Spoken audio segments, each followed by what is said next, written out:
One more. Yeah, maybe two more. I just found this group.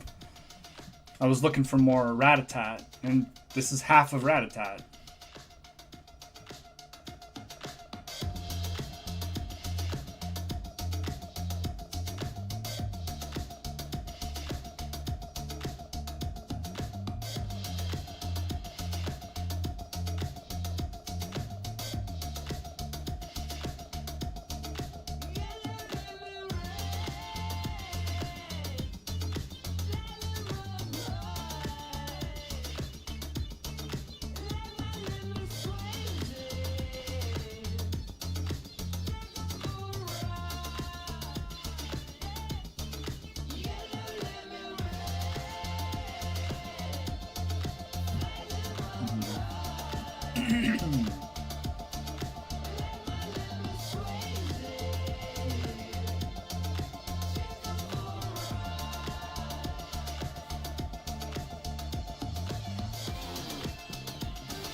We're gonna get into the conspiracy stuff in a minute.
uno mas. And then we'll get to the video. I need a new host anyway.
Assalamu alaikum, Sharif.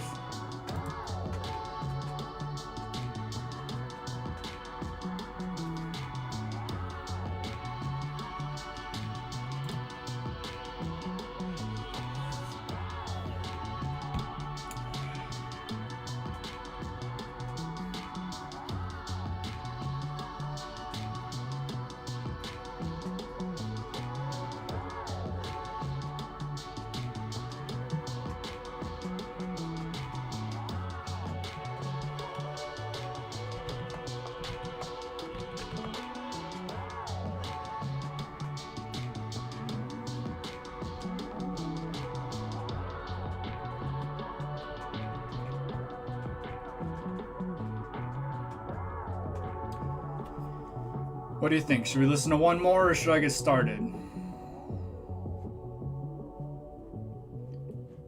Want to listen to another one? I'll play the one that I started the video with since you weren't here to listen to it. And I really like it. And it's very upbeat. Okay. There is a game that I don't know what's going on. I'm gonna have to...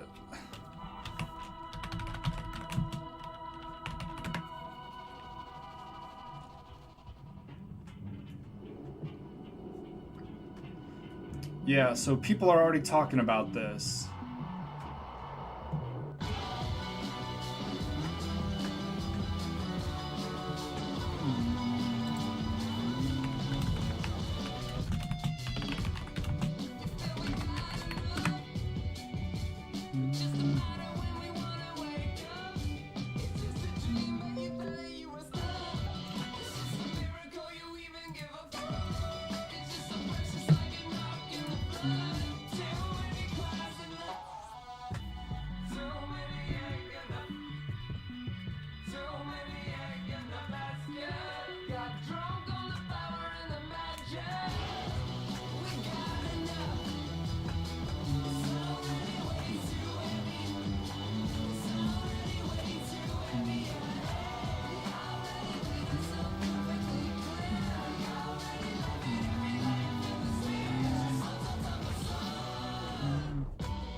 Well, I'm glad you had a good time lifting weights.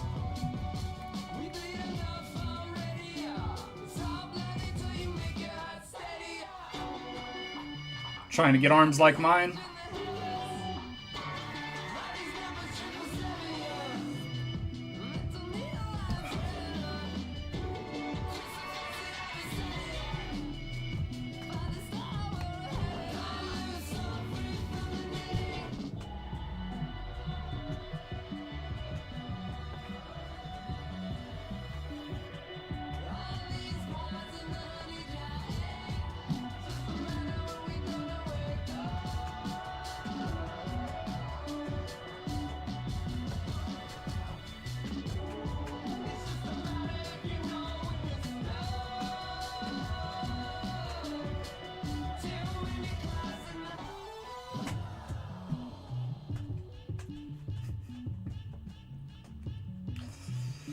Yeah, that's how I was when I started lifting. And then I became one of those guys. So if you stay with it long enough, you'll get there.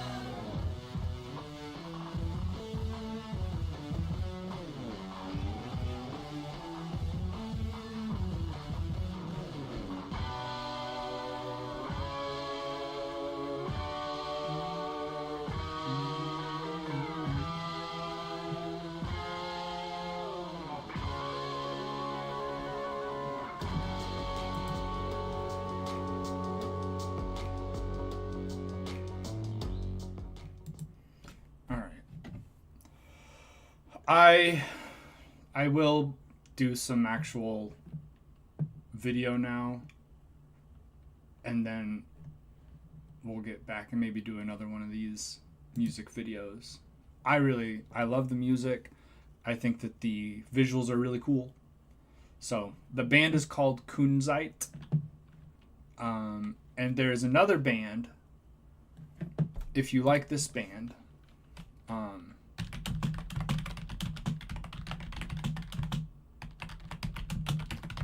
band called Ratatat, and maybe we'll do a Ratatat song in a little bit. Okay, so I've been getting ads for this game called King Shot, and I feel really I feel bad even like Googling this, because it feels like the advertising is winning. But I'm seeing all these like what seem to be high effort, high dollar ads with genuine, like, serious Hollywood actors. Well, let's see what this person has to say.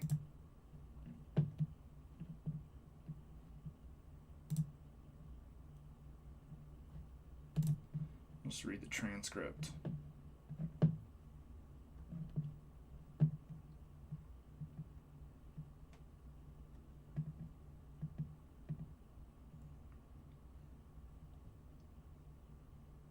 It's gotta be just one of those, like, it's like Pokemon Go.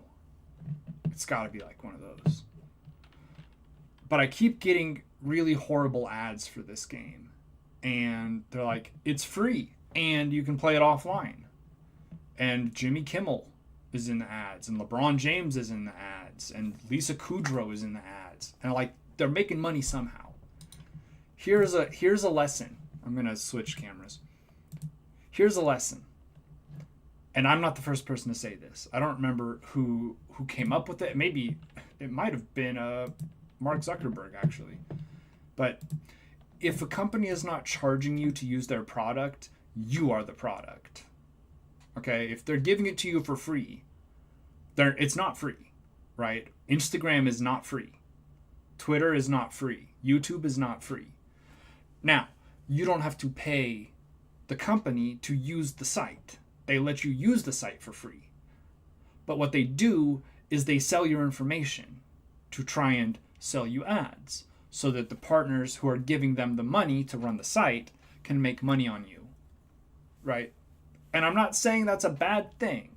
I'm not saying that's immoral or it should be illegal or anything. I'm just saying it's worth knowing that if something is free, it's not really free. And a game like King Shot that's saying it's free and it's saying that there's, you don't have to pay to play, you can play it offline. I mean, they're paying LeBron James to be in commercials for this game. LeBron James does not work for free. All right. So they're expecting to make money on it somehow, but they are advertising it as if there is no, they don't even want your money. It's just a totally free game, and we're paying LeBron and Jimmy Kimmel and some other celebrities to advertise this free game just because we like you. That's not how it works. And they're really annoying, these ads. I find them very, very tedious. Well, I know you have said that you like having long hair. I hope that you have success growing it out and that people are not unkind to you about it. There are plenty of very masculine men with long hair, so it is not at all an indicator of whether you're a real man or not. And don't let anybody try to tell you that it matters. It's just hair. You can cut it at any time. If it gets too long, if you don't like it, if it's just making you hot, you can just cut it off, and all of a sudden you have short hair, and you are exactly the same person you were before. You're not more manly. You're not less manly. You just are somebody with short hair or long hair, right? I just keep that in mind. It has nothing to do with who you are as a person. It's just how you look. It's just your aesthetic. Okay, we're gonna look at some of this. To you as we come and have another presentation of information. Boo. Education information. Boo. That shall be going on to Arcodius on YouTube and on DVDs and all over the United States and all over the world. Yeah, that's not very kind. But that's their problem, right? All you can do is be patient, I guess. Here's the thing. You know that if you grow your hair out, people are going to mess with you about it, right? I know that when I grew my hair out or when I paint my nails or when I get these piercings, people are going to say stuff to me, right? Some people are going to say nice stuff. Some people like the way I look. Some people are going to say stuff that is not kind or stuff that is, closed-minded or whatever. I have to be okay with putting up with that, right? I look the way I look on purpose. And if people have opinions about how I look, that's up to them. If I worry about those opinions, then I would look differently, right? If I was really worried about if people liked my hair or not, I would cut it. If I was really worried about what people thought about my piercings, I would take them out. But I like how they look, and so I don't care. Not that other people can't have opinions. You can like it or not like it. But it doesn't really matter if you like it or don't like it, because you don't have to go home with it, right? It's only on me. It's on my body. And the same thing is true for you. If people like your long hair, that's great. If people don't like your long hair, that's too bad. But it's your hair, and you get to decide if you like it. And if you like it, it doesn't matter, right? There are things that's not the truth. There are some things that, like, even if you like it, you should not do it. But as far as hair length goes, you are fine. Yeah, well, your dad would not like my hair then, because it is quite curly, but that's okay. Hopefully we would have other things to talk about than my hair if I ever had a conversation with your father. Canada and England and Sweden and France and Germany and the other countries. This is very good And there coffee shall be today. many other people who shall be watching these presentations. Some of them, though they are not of pure European stock, are a little disgruntled when they come on Arcodius because they want to get vile because they are not of pure stock. And they have yet to understand that Arcodius is not for them. It is for the pure white European men, women, and children and nations of the earth. Now, let me tell you that I know it's very hard. Okay? I am not telling you that you should at all feel bad for worrying if people like you or think that you look handsome or whatever. It is a very hard thing to be comfortable with yourself and your opinion and not worry as much about other people's opinions. So, I'm not telling you you need to just say, nobody else's opinion matters to me, because that's not reasonable. It's not a reasonable thing to say. I care about what other people think. There are things that I like about myself that I like enough that I don't worry about what other people think, right? I like how my nails look. I like having nice, shiny nails. I think it looks good. If other people don't like it or think it looks weird, they are welcome to think that, but I like it enough that it doesn't really matter to me. I think they're wrong. But if I was wearing some sort of outfit that looked really stupid and people were making fun of it, I might go change, right? So it's not like nobody's opinion will ever matter to you, or that it shouldn't ever matter to you. You will meet a girl who will have opinions on how she likes your hair, and that might matter to you, because if she likes it, you might keep it that way, or if she doesn't like it, you might cut it, or you might grow it, or you might style it differently because you want her to like it. But most of the time, when you're talking about surface stuff, the sort of clothes you wear, the sorts of hairstyles you have, the brands you have, the accessories, that stuff doesn't matter. It doesn't matter at all. It's just expressing yourself, right? And if you're expressing fear of everybody else, and so you don't wear the stuff that you want to wear, you don't dress the way you want to dress, then you aren't really being yourself. You aren't able to be yourself, right? You're too worried. And I know that it is hard. I'm not telling you at all that you should just get over it, because I am significantly older than you and I still worry about what people think when they see me. But it is something to keep in mind. It doesn't matter if somebody doesn't like that my hair is long unless they're in charge of hiring me for a job, right? Or unless they are about to be my father-in-law because I'm going to try to marry their daughter. And if they hate how I look, maybe in order to keep the peace, I will change it. But most people say things like this: hey man, it's weird that you have your nails painted. I would say, why? And they say, well, that's what girls do. And I say, so what? I like how it looks. And then they don't have much else to say, right? Like, what else do you say at that point? You can say that I'm gay, but I have a wife. So you can say that, and you're welcome to your opinion, and you're welcome to think that I am girly for dressing or looking the way I dress and look. But it has worked for me, and, so I don't really worry about that stuff. But it takes time. It's just the earlier you can start to feel comfortable with, it doesn't really matter. It doesn't really matter if other people like it. If I like it, and if it's not offensive, then who cares? You will be happier with yourself, and people will think you are cool. Here's the other thing, all right? It sounds I don't know. Maybe it doesn't sound true.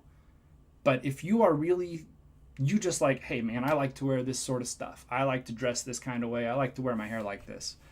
People will respect that you are not worried. Even if you are wearing stuff that's crazy, that's really wild. If you are comfortable and you're confident, you say, I like how this looks. I don't care if you don't like it. I like this shirt. I like this pair of pants, whatever. I have a pair of pants that I got I got at a thrift store. They're Dolce and Gabbana from like the 80s, and they've got horses all over them. I could probably find a picture of them. Now, I don't wear them that regularly because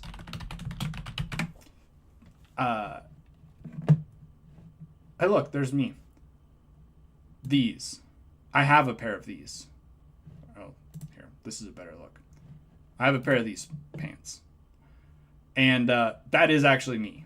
That's from my Depop. I was trying to sell them.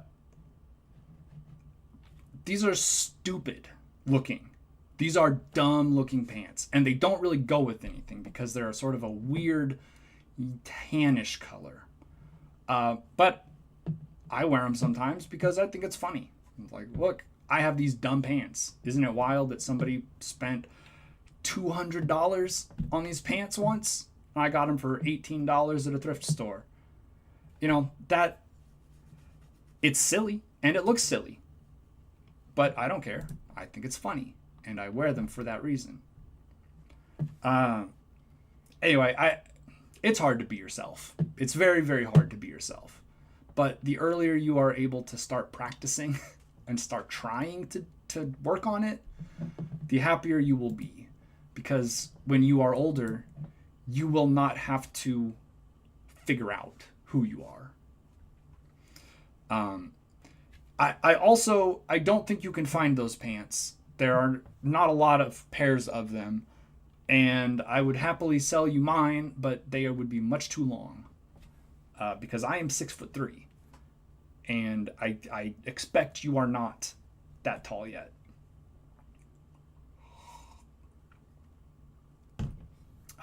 Okay. Oh, this one is pretty terrible. The title of this video is Planned Genocide of White Germany. Or of the German people. Planned Death of Germany. So, this is, he's got some specific things that he wants to talk about. For the lost sheep of the house of the man called Israel, once called Jacob, that we are truly YHVH, God's chosen people. I've had throughout the years people say to me, well, I'm of a mix. I'm mixed. It wasn't my fault. It wasn't my fault that I'm this way. Okay, now we're going to hear Jim's take on what happens if you're a mixed race.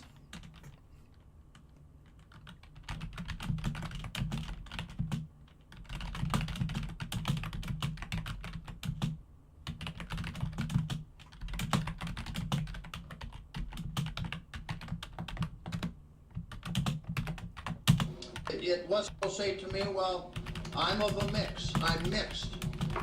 It wasn't my fault.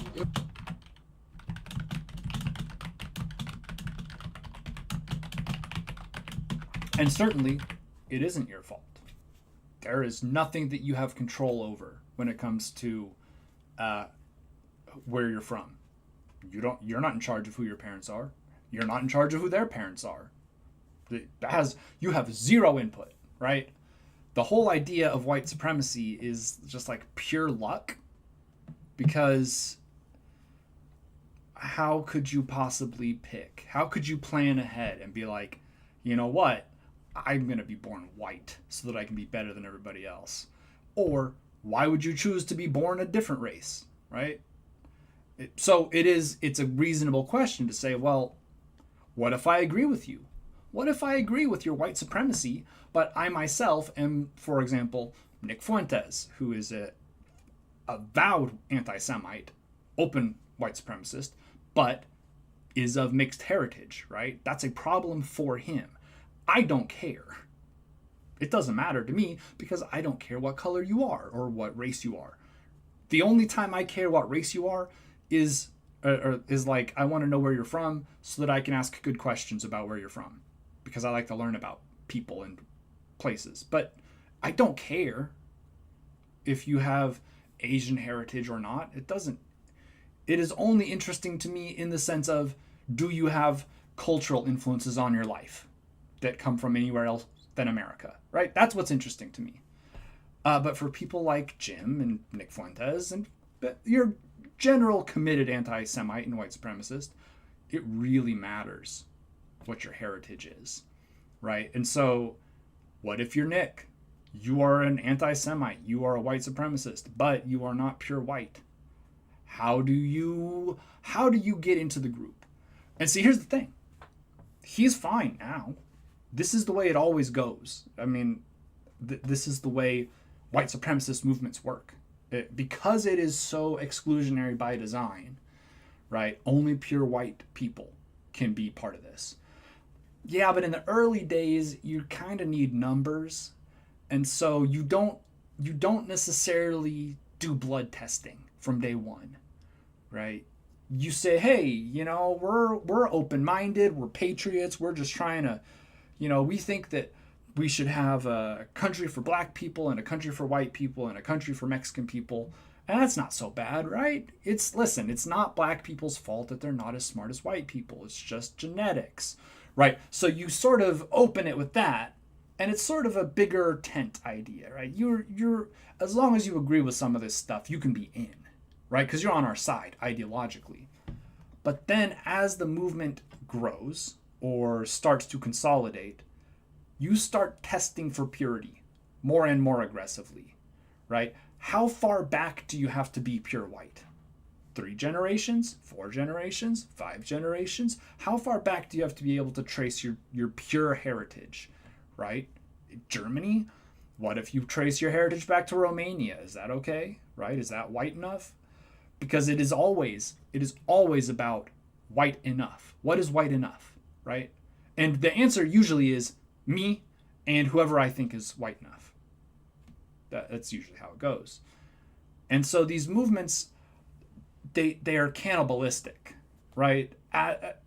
People would say the same thing about the left, right? The purity testing on the left. And there is a level of that, but I also think that there is a level of, I don't know. I guess a white supremacist would probably say this too.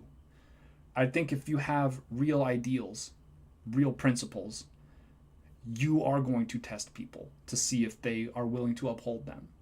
On the left, there are things I believe very strongly, right? I believe very strongly that we should have public health care that's free at point of access. I believe that. It's not going to happen, but I believe it. And if you are telling me that you're a leftist, right, and you want to be in my club, but you don't believe in the things that we believe in my club, then why would we let you in, right? But that's ideological. Anybody can be on the left. You can be from anywhere in the world, and you can be on the left ideologically. But you can also not be on the left ideologically. It has nothing to do with who you are or where you're from. It just has to do with what you believe. White supremacy is different because it doesn't so much matter what you believe. It only matters what you are, right? It matters what your uniform is, how you were born. Are you white? You can be in. Are you not white? You can be on the edge for a while, but we will exclude you as soon as it is convenient for us to do so. Do we need votes, right? Are we trying to win an election? Well, we're not as racist as they say we are. Listen, we just want a strong America for Americans. That's all it is. But once we get into office, we start excluding people, right? Based on race, based on ethnicity, not based on ideology. Anyway, it's totally fine to have principles and to stick to them. Let's see what he says here. It wasn't my fault that I'm this way. No, it wasn't your fault. It was your parents' fault. Okay. For Father Yahweh said, the children shall suffer. What if it was my grandparents' fault? What if my great-grandma was married to a Native American person back in the, I don't know, it'd be like the 1910s. And then, after that, all the people in my family, pure white. They figured out that they did something wrong, and they got it back to pure whiteness, right? And so I've had my grandma and they're all white. My mom, they're all white. So is that enough? 3 generations, right? Again, I hope it's very clear that I am mocking this, and I am not. I'm not in any way suggesting that his opinion on things is sensible or any reasonable person should agree with it. I hope that I'm making that very clear.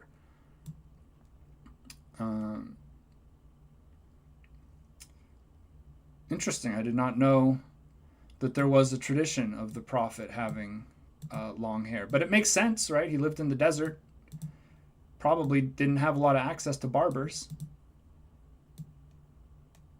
I have been to the bar. I'm trying to copy this message so that I can translate it. I've been to the barber in India, which is a truly weird experience. What I have heard is that the barber profession belongs to the same caste or group as drummers, and it's weird. They knock on your head while they're cutting your hair, sort of like a scalp massage, but not quite as it's not quite as pleasant, I would say. Let's see here.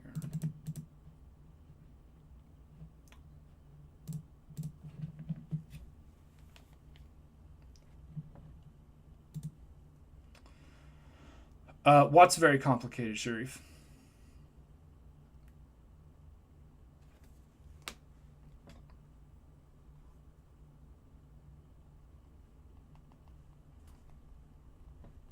The talking about white supremacy and how they exclude people. The main thing you need to understand is that some white people think that it only matters if you're white. Nothing else matters. If you're white, you're good. If you're not white, you're bad. I disagree with that.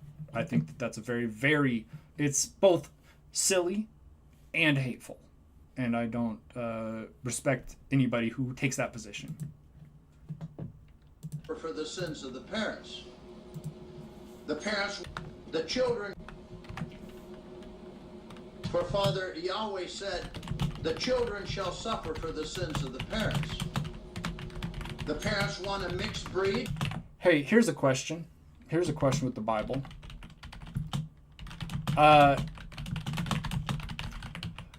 Racism specifically, racism generally, white supremacy specifically. But here's an interesting question, a Bible question. Do the children suffer for the sins of the parents?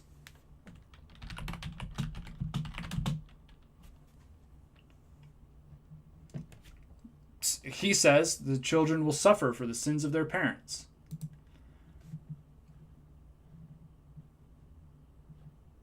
Yes, I am blocking ads. Here's one that says, because of their ancestors' sins, they will waste away. So, you will suffer for the sins of your parents. That's what that verse says, right? Leviticus 26:39. Those of you who survive will waste away in your enemies' lands because of your sins and the sins of your ancestors. Okay? The iniquities of their fathers. So, what else? What else does it say?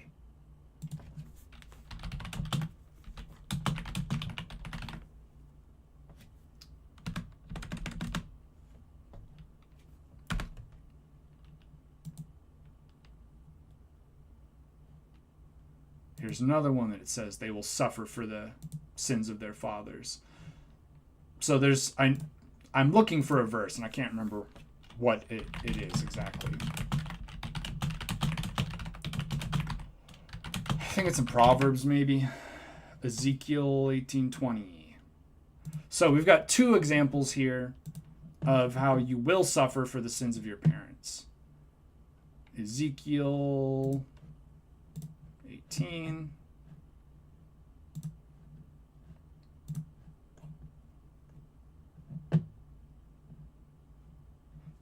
Yet you may ask, why shouldn't the son bear the iniquity of their father? Since the son has done what is just and right, he will surely live. The soul who sins is the one who will die. A son will not bear the iniquity of his father, and a father will not bear the iniquity of his son. So which one is it? Are you responsible for the sins of your parents, or are you not? Isaiah says you are. Ezekiel says you're not. Ezekiel is certainly written later, but that doesn't necessarily mean what it mostly means is that there may have been competing views on sin, right? Because the idea that the entire Jewish tradition is one coherent story like in the Bible, probably not true. In reality, there were competing ideas, there were competing theologies, there were competing prophets. We have what survived. And because it mostly works together, we just harmonize it when we read it, right? You don't read it as these guys maybe disagreed on some stuff. We just read it as, well, it's in the Bible. It's part of the Bible. So it's all the same. It all tells the same story. But Isaiah and Leviticus say that the son is responsible for the sins of the father. And Ezekiel says they're not. Ezekiel, repeatedly, such a man will not die for his father's iniquity. If the wicked man turns from his sins, he will surely live.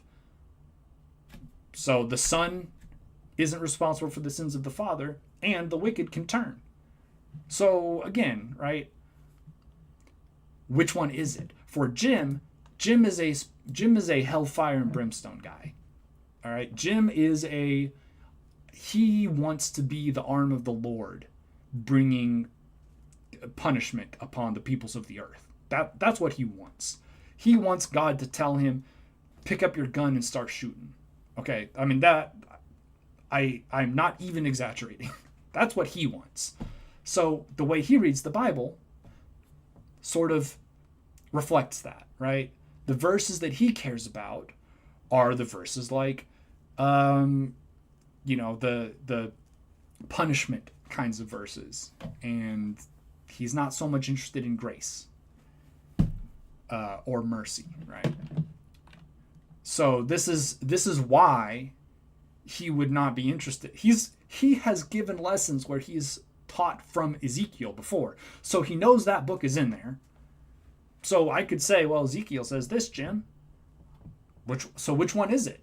And I don't know what he would say. He would probably say, well, that's about racial Israel. But the other one was also about racial Israel. So this is just a way to exclude people. They want to miscegenate with other races. Yahweh said, the children shall suffer for the sins of the parents. The parents want a mixed breed. They want to miscegenate with other races.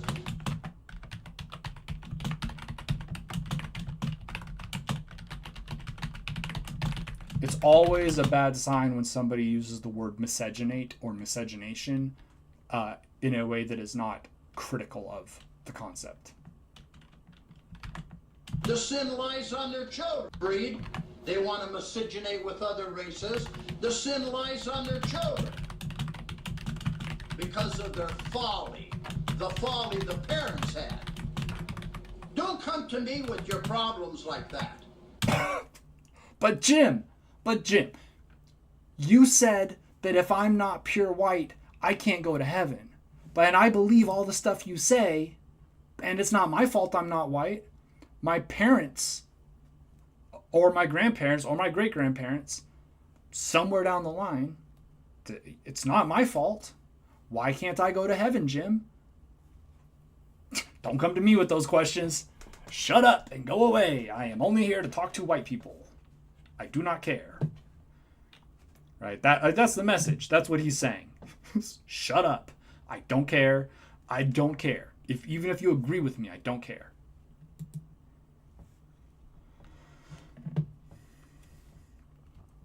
Some guys get into a scuffle outside. Father Yahweh said to remain pure, for he is pure. That we are his blood and his flesh and his bone and his spirit energy. But you want to come to castigate because of the impurity that you have. Yes, that's true. The Almighty Father allowed you to be created, but created by mischief and the breaking of his laws. Why, then? Why did he believe? God is mystifying in Jim's world. I have a very hard time understanding what God is about. Because he seems to be not very powerful or capable. And very concerned with some incredibly trivial things. Do not take the strangers, those not of you, the Nakri, not of your race. Don't take his son. Don't take his daughter for your children. Or they will have mamzers. Mamzers is what was known as a bastard, a mixed breed, half-breed.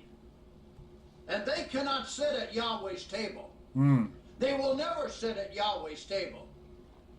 And you will never sit at Yahweh's table if you're one of them, is the message here.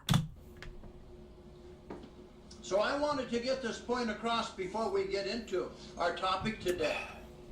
Because it's most important. It is not. But that's the first use of that phrase for the day. Because it isn't all about love. It's about... I hope someday that I get enough followers that I can make enough money to pay for my gas. That would be nice. I would like anybody to read what I write, even if I don't make any money off of it. But thank you. I appreciate that you think my content is is that valuable. Obedience. About obedience of the laws and the statutes and the judgments and the ordinances that were given to a special people. Once called Hebrews, from Heber. That's probably true. The name Hebrews comes from a patriarch called Heber. I don't know that is conclusive, but it is not. It's not outside the realm of probability. I do not have kids. And then they were called Israelites. The descendants from Jacob, who was renamed Israel, had 12 sons, all to be tribes. He claimed Joseph's 2 sons, Ephraim and Manasseh, as his own. The 13 tribes of the house of Israel, the man who would turn into the 12 nations upon the surface of the earth. The 12 white nations on the surface of the earth. He never explains why there's only 12, even though there are a lot of countries that I would consider to be white that don't get mentioned. It's like Denmark, Sweden, Ireland, Norway, Iceland, England, white Spain, France, Germany, right? But what about Latvia? What about Georgia? What about some of these places where the people there would be Caucasian and they would, Croatia, right? Are Slavic people white? Or are they not white? Well, again, it depends on who's defining it. Because for a while, Irish people didn't count as white. And they're white as it gets. They're see-through. They're so white. But because they were not considered to be part of the in-group, they weren't white. Whiteness is made up, all right? It is only a description of the lightness of your skin relative to other skin colors. That's it. It means nothing. It means that you probably wouldn't do well in Central Africa, right? But you'll do great in Sweden because your skin absorbs the sun, right? I mean, that's all it means. It just means you are better adapted to live in a certain environment. But we make it all so important. It's so stupid.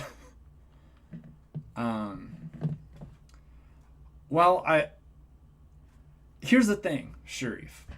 I will just tell you, if I had a lot of followers and a lot of viewers, I would be more likely to keep doing this long term. Because as it is, this is not making me any money. And it is not the sort of thing that I can do as a job. So I, you know, if you can bring 5,000 or 6,000 of your closest friends to, I don't know, become channel members, I'd have to set that up. I'd have to monetize my channel first. I am eligible for monetization, but I was doing, music reaction videos. Hardly feels like I can monetize other people's content like that. So I never even bothered.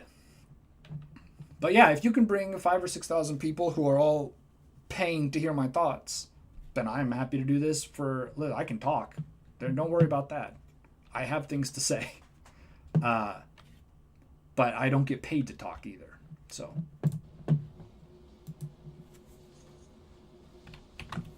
So if you have a problem, if you're mixed, go to your parents. And then go what? to your parents and have a talk with them and say, how come I wasn't pure? Why didn't you marry someone of your kind? Again, what if your parents are both white, but your grandparents aren't white? Is it close enough if your parents are white? Because this is a silly question, but also there are differing views among white supremacists, among anti-Semites. Well, how much blood is enough, right? Is it one drop? Some people are one drop, but that's a very small circle of people who can say they don't have one drop of non-Germanic blood in them or whatever. And a lot of those people are probably wrong. Apparently, according to my aunt, who did one of the DNA tests, we may have some Senegalese or something, like 1/1,000,000%. Would that disqualify me? I'm hardly claiming to be African, but if I do happen to have Senegalese or Ghanaian, if I do have that heritage somewhere 4,000 years ago, is that am I still out, or is it okay? Or is it like as long as your grandparents were white? Beyond that, we don't care. But grandparents, different groups of people have different bars of entry, different levels of whiteness that you have to meet. That I could be pure. Don't come to me with your folly. Well, you understand that he's racist. Right, that's the main thing. And this is, for you, this is good practice just for practicing English, right? Listening to native English speakers, practicing asking your questions and talking. So you're getting something out of this, even if you're not really following the videos so much. Now, we're going to have a dissertation today. It's going to be very strong. Oh boy, I bet. It's entitled The Planned Death of Germany and the German People. I'm Dr. James P. Wickstrom, P.O. Box 308. I'm on the side of the plan. Linwood, Michigan, 48634 in the U.S. He is not a doctor, by the way. Say, oh please. My blog site is www.jameswickstrom.com. My email is drjameswickstrom@gmail.com. And you can watch my presentations 24/7, 365 days a year on Arcodius on YouTube, ARCODEAUS. That is where you're going to find this presentation, unless you order it or you're on my automatic mailing list. Or you can go to Arcodius Reloaded, 2 words, on YouTube. It's Saturday, May 14th. I've made this point before, but you can still find a bunch of these videos on YouTube. Despite the fact that the woke left is getting all non-woke thinkers canceled, this guy's videos are still on YouTube. There are like literally dozens of them that you can find on YouTube.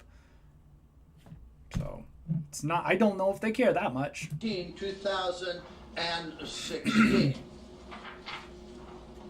Europe is in a shambles. I'm going to say this at this time. I mean, I think this stuff is worth knowing. I think it's probably a little bit late to be out playing football. But,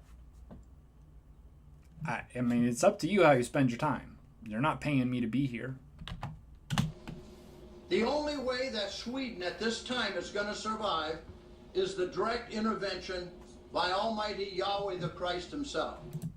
I guess God intervened because Sweden seems to still exist. Let me check. Sweden still exists. That's good. So, I guess God intervened and saved Sweden from whatever the fuck Jim's talking about.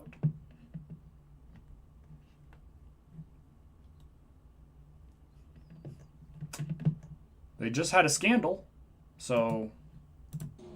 Otherwise, Sweden is gone. Gone. You can march in the streets. You can protest. If you were paying any attention back during the first Trump administration, you will know that, like, Sweden was a very popular topic on the right because...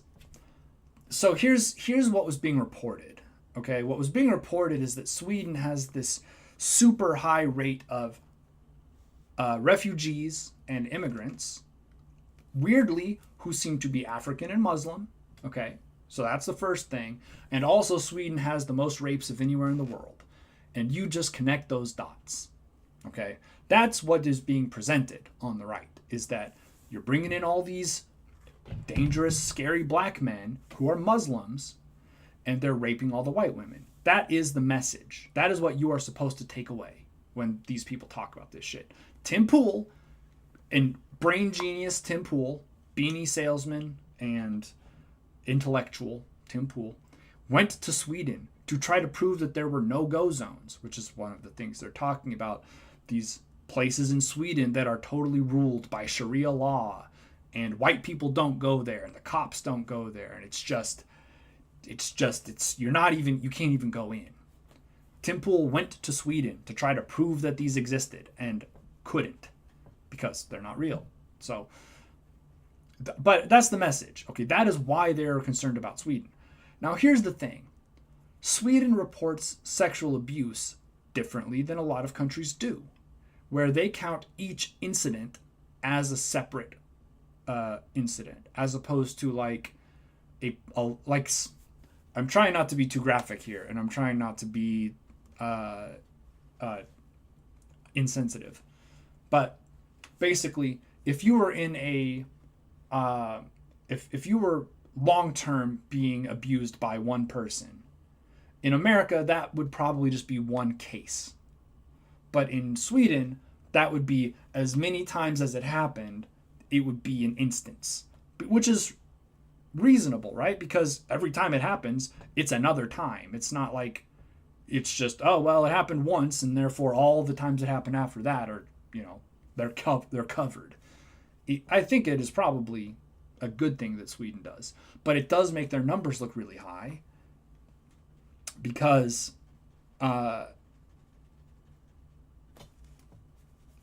they report each specific instance as its own unique case, right? It has nothing to do with more or less crimes happening. It has to do with how it's reported. But because it matters to these people to be racist and not to be right, they don't care about these sorts of facts. They care about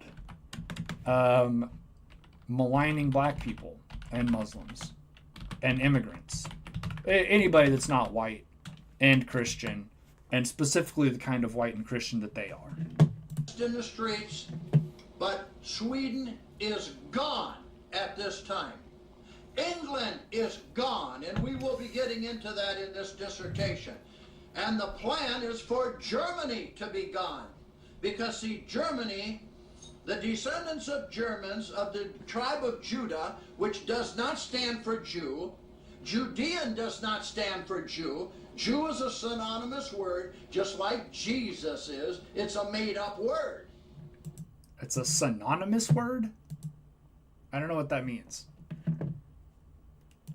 I mean, and not to blow anybody's mind, but all words are made up at some point. At some point, it was the first time somebody had said a word or described a thing, and then that's the word that they used after that. So I agree with him. The term Jews is made up. It's, the term Americans is made up. There's no such thing as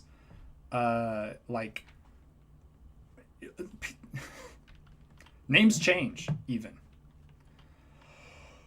Well, I don't know that it's going to change your life, but you are likely going to learn some things that you didn't know.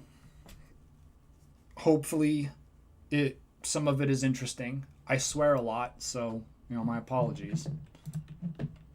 I know Shad has said she was going to read some. I don't know how much she has looked into, but hopefully she has seen something interesting at least. And the tribe, or the son of Judah, Judah the son of Israel the man, once called Jacob, was the royal tribe of the house of Gucci. Yahweh Almighty, the Christ. And his symbols, all right, were the crouched lion. The crouched lion, because Judah had twin sons, Pharez and the other one, Caleb. Zara. Michael You Jordan. had what was known as Pharez, the yellow lion, which was in German and the Germanic states, and you had Pharez, the red lion of Ireland and Scotland, and also the red circle around the wrist that are still on signs in Scotland and in Ireland. Judah has nothing to do with Jew. Jew is Esau Edom. Jew is communism. Jew is evil. Jew are the children of Satan himself, as recorded in the book of John chapter 8, 44 and 47. And even Titus told you, don't believe these Jewish fables, these lies. So you see, the Germany, as it was arranged, as the 12 tribes became nations, as the 12 tribes encamped, all right, Judah always faced the east where the enemy was. They always encamped to the east because I cannot even pretend to care about this. Warriors, soldiers of Almighty God Yahweh. And they were the great protectors of the rest of our people who were around them.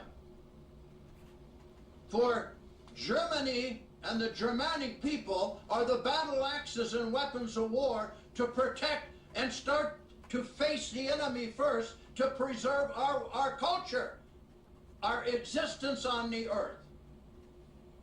And this is why Germany is under attack today. Germany faces the east, which is Jewish communism. And they have... Germany also faces the west, where there's France and England. So they also face the south. Where what's south of Germany? Switzerland. The filthy Swiss pacifists. Like, this is really stupid. Okay, I mean, maybe you could argue that Germany is the eastern border of what, existed prior to the USSR. But Germany also looks west. So to be destroyed in order for international Jewry and communists to gobble up all the other countries with miscegenation. And this is the great battle that's taking place in Germany right now. We're going to be discussing this. It is absolutely horrifying as to what is taking place in Germany. And I will touch on England today. We'll talk about the invasion of the nation of Manasseh, the eagle with the arrows and the olive branches called the United States of America. And the invasion we have here. All the white nations are being invaded by mongrels. Now, for you history buffs, I am a instead of history you buff. opinionizers of what you think, I don't care what you think. It's what you read in history. Historicity. No. You've got to go I read a lot of things in history, Jim. to the older history books And you've got to read the truth about the great white nations of Europe, Iceland included, and the United States. This is very important. I think what he is saying by that is you can't trust these modern history books that tell you the truth about things.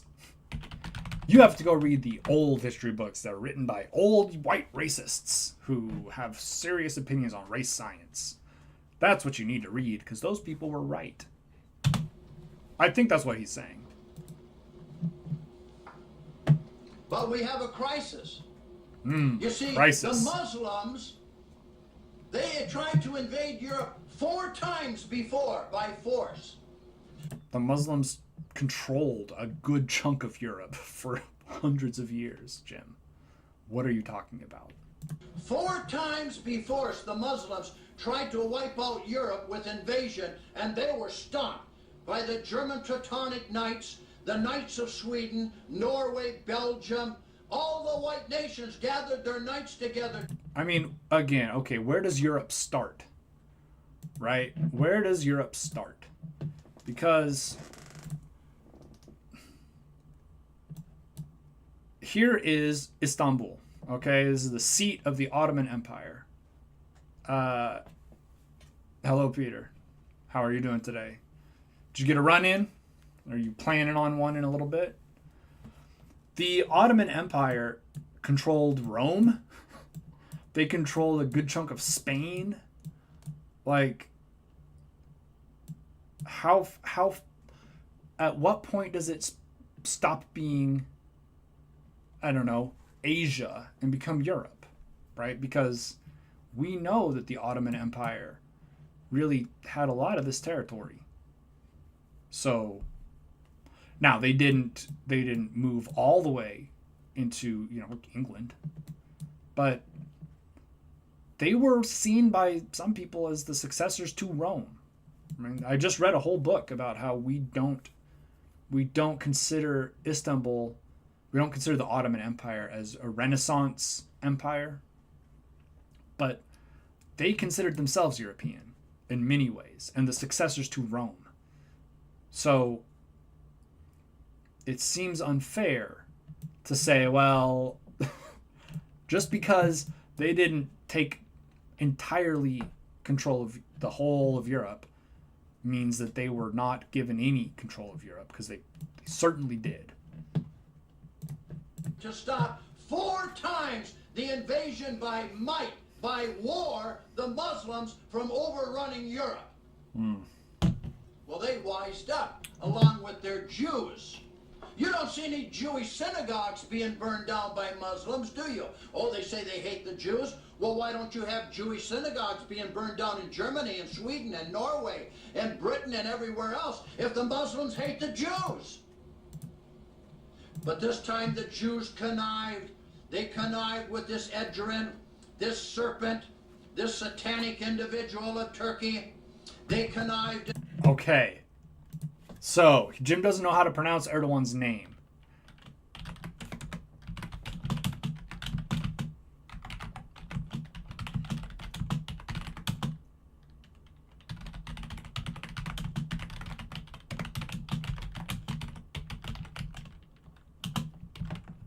And got this serpent. This time the Jews connived.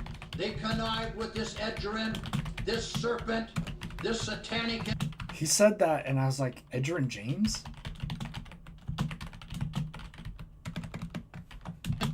They connived with this Edrin, this serpent, this satanic individual of Turkey. They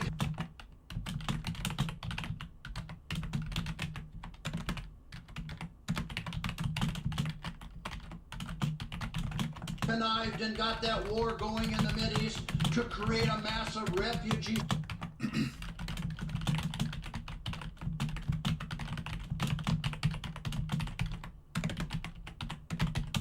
situation, and at the same time to destroy the oil and the gas, to take it as their plunder.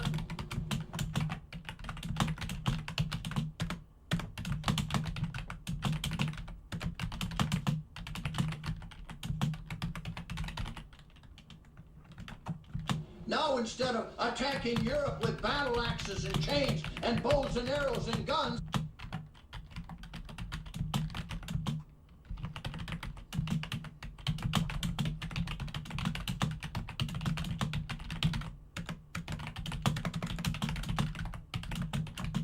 they just flood them in. And they want miscegenation and violence to destroy the nations. And you got treason in all the high places, including that Jew bitch Merkel in Germany. That stuff.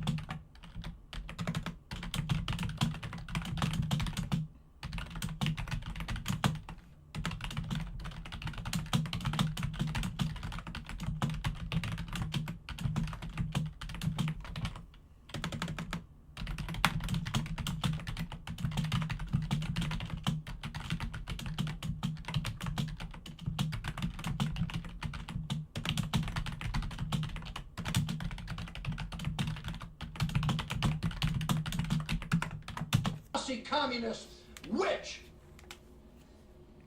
And the girl. Boy, it would have been really cool if Merkel had been anywhere near as interesting as Jim thinks she is. Girly boy who's in charge of Sweden and all these people above all these other white countries called the European Union is nothing but a Jew-infested rat's nest. Allowing this miscegenation and plunder. I see on the news the other day it was 4 or 5 Germans got stabbed. Oh, down no. by the subway. One of them died because he was stabbed. Well, then that doesn't happen anywhere else in the world. White people have certainly never stabbed other white people. I'll tell you that. That's never happened. There's never been a white person that's committed a crime against another white person.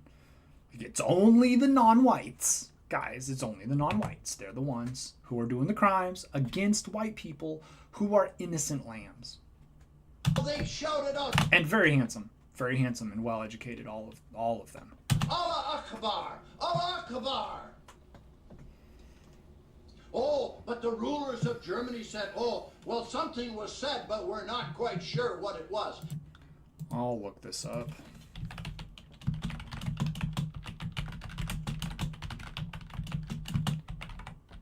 Maybe this did happen. German train stabbing by an ISIS-inspired teen. So, but look, a German man who officials said had drug and psychological problems has stabbed the person to death.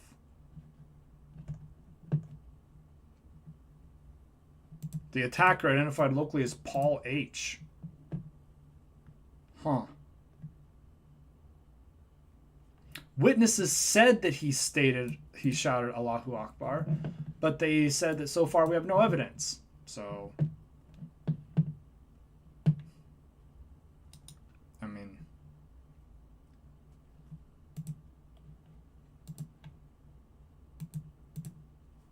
and this is a different video, right? This is a different incident.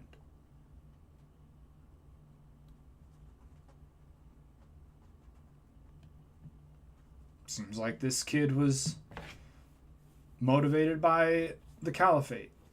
You know? It sucks. It does suck. But hardly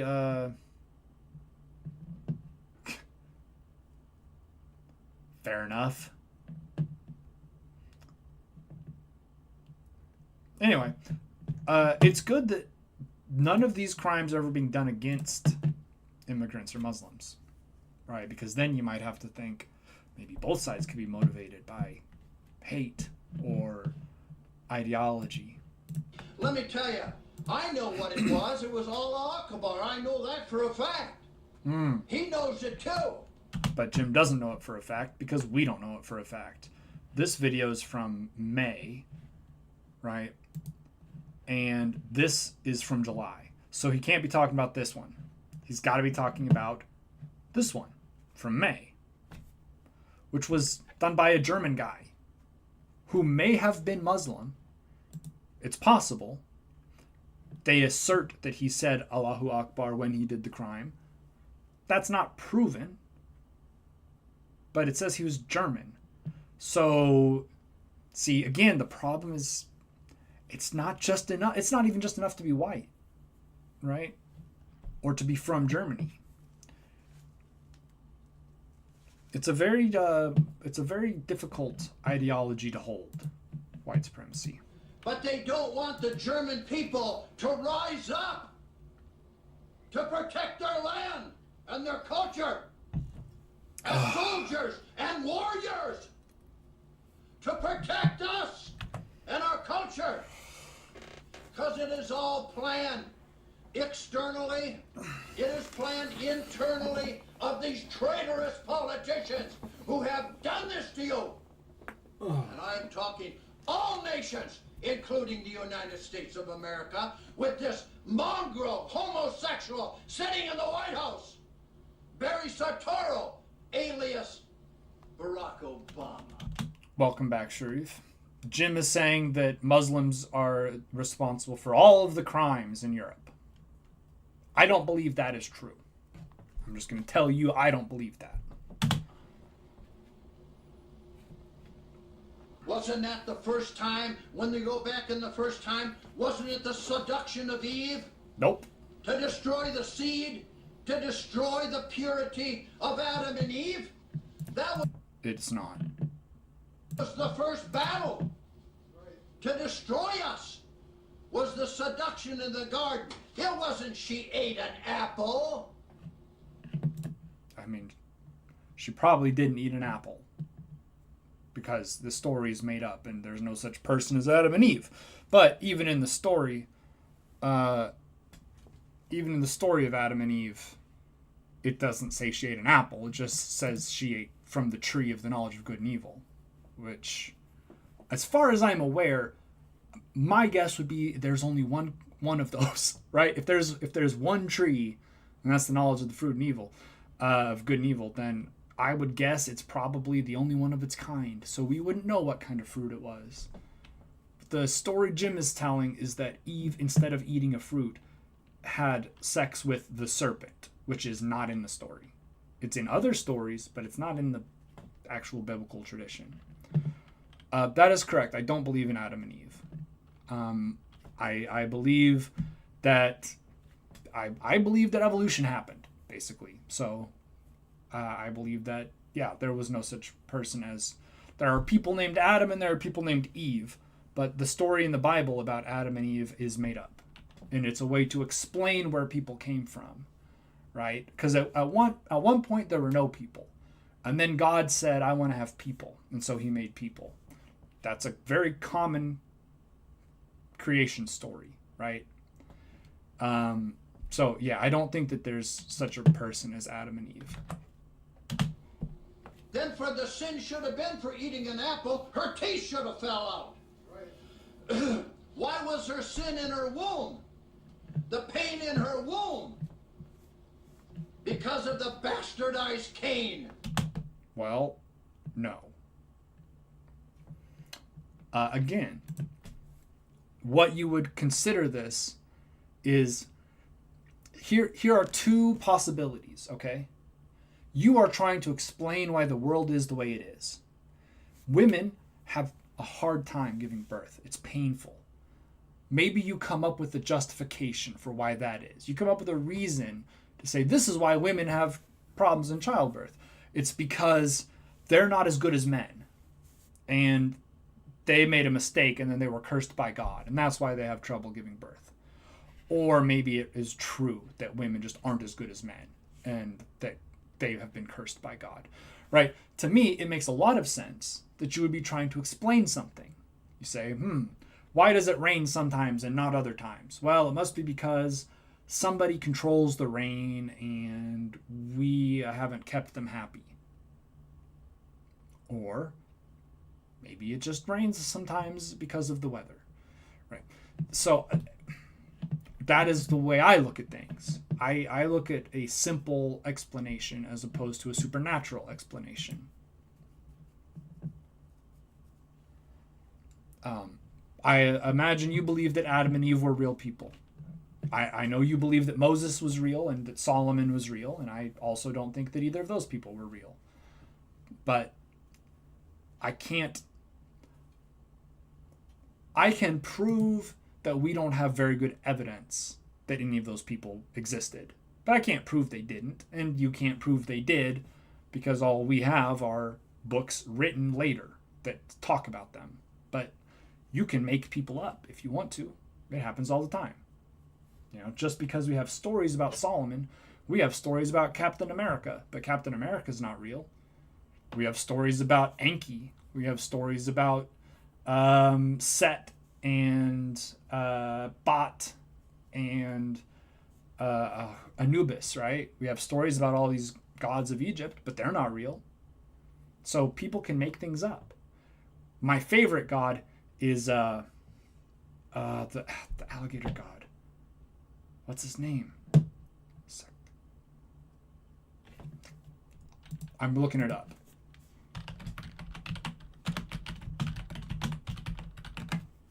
Sobek. I am a worshiper of Sobek. That's my god. But like, those gods are made up, right? We believe, both of us would say that those gods are made up because we don't follow that religion. So is it possible that other people also made? That's what I'm saying. We have a lot of stories that are pretty similar of people trying to explain the world. And they have different ways of explaining it, but most of these stories seem to be focused on explaining the world and why the world is the way it is. So people come up with answers for that. And sometimes they make things up. Hey, that's my take, anyway. Cain! And for those of you in London, England with your new mayor, Khan! No. Khan! Cain! No. Don't come to me with your foolishness of history. You are being meticulously destroyed in Europe as we are being meticulously destroyed in the United States and Canada, Australia, New Zealand. All whites around the earth. The plan is to what? Eradicate the white race. That Come on, has been fingers the goal crossed. of world Jewry, of Esau Edom. This stuff makes me wish I had not married a white person, because then I could really give the finger to I got a white wife. It is what it is. Jew doesn't mean Judah. It doesn't mean Judean.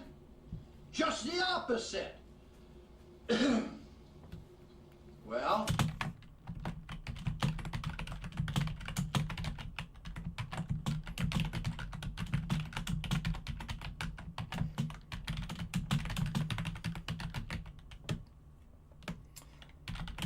so for proof, okay, if you're going to try to prove that Adam and Eve exist, here's what I need. Okay?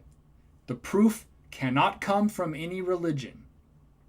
There has to be some sort of physical evidence to suggest that there were real people named Adam and Eve who came from the Garden of Eden, wherever that is, and we know that they existed because of that. That evidence doesn't exist. You are welcome to try to prove it theologically, right? Because of what you believe. But there's a difference between saying, I believe this and I can prove this, right? And if you just say, I believe this and here's why I believe it, because of God, that's theology. And that's fine, but it is not evidence. Okay? Evidence is we can go to a place and say, this is where it was, right? Here, but also, Adam and Eve, if they lived way before there was writing, so it's not like we're going to have a tomb with their name on it, So there is no real way to prove that Adam and Eve existed, and there's no way I can prove that they don't exist. But I listen, if I was going to argue stuff from religion, we could argue about that all day. But if I'm going to believe that there is something supernatural, I need some pretty strong evidence.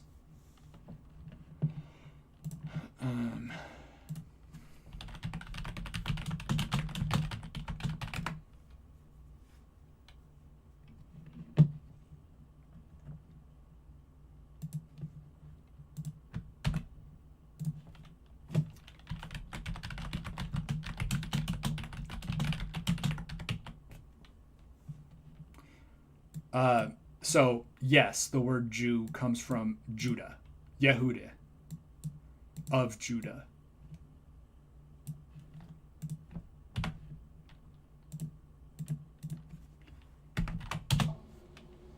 Let's take a good look at Germany now, and also we'll go into England for a bit. I have been to both those places. I was in Germany in 2007. I was in Germany, or I was in England earlier than that. I didn't see Muslims taking over Germany when I was there. So, Jim's never been to Germany.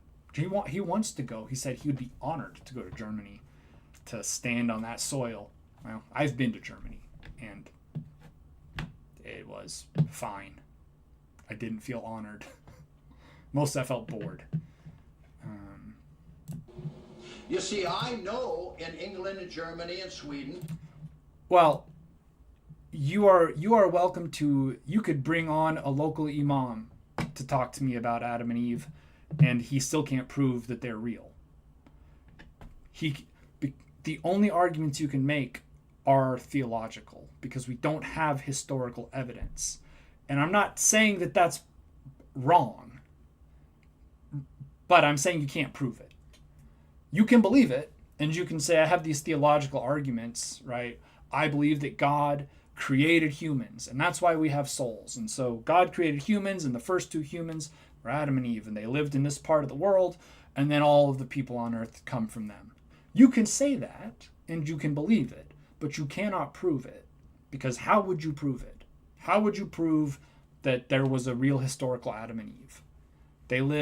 If they lived, it would be thousands to hundreds of thousands to millions of years ago, depending on how you read things. And there was no writing. There was no written language. They didn't know how to write. So how would we know that they were real? They didn't write anything down. They didn't leave us, their signature. They didn't write a story about themselves. What we know is people came from somewhere. And we're trying to figure out how to explain that. You are, like I said, I am certainly happy to listen to your arguments and to listen to your ideas and thoughts about this. But I'm just going to tell you, if it seems to me that you are arguing from theology, I'm going to say that sounds like what it sounds like is I have to accept that God is real to believe this story, and I don't. And since I don't believe God is real, I don't believe that this story is real.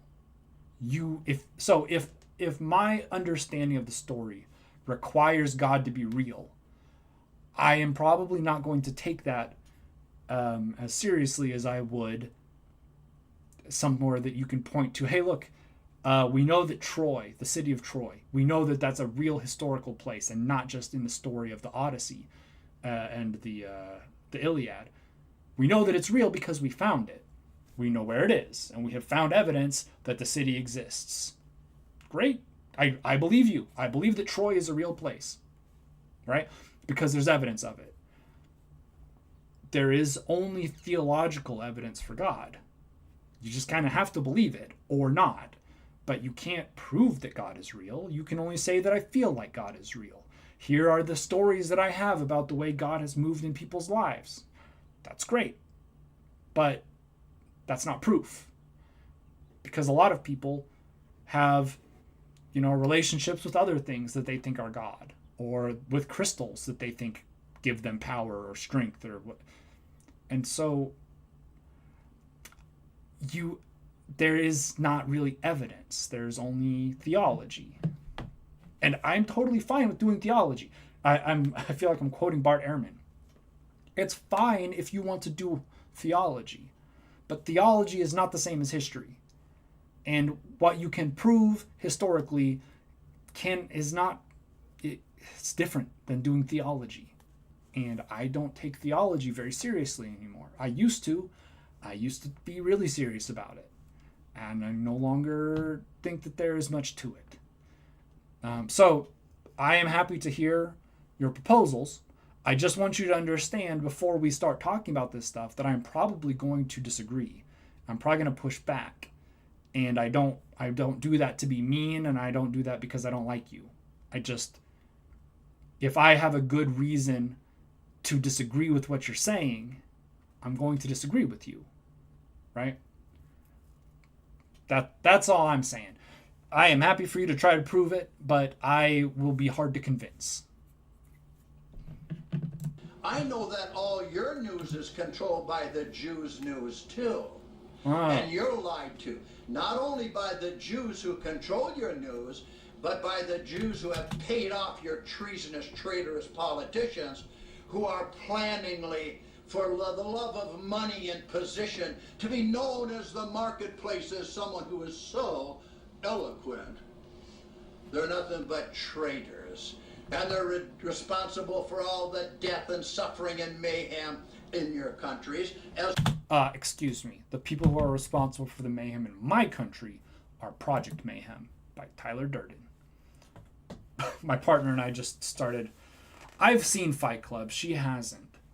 So we were trying to watch it yesterday. And I gotta say, I don't feel like it holds up as much as, I thought it might. It is kind of tedious. There are some interesting things that get said, some interesting concepts, but it's not really trying to say anything other than there's a loneliness epidemic among men, which is just nonsense. Men don't. It's yeah. Anyway, Fight Club, not that great of a movie, I would say at this point. It was okay. We didn't finish it, but Project Mayhem, that was a connection.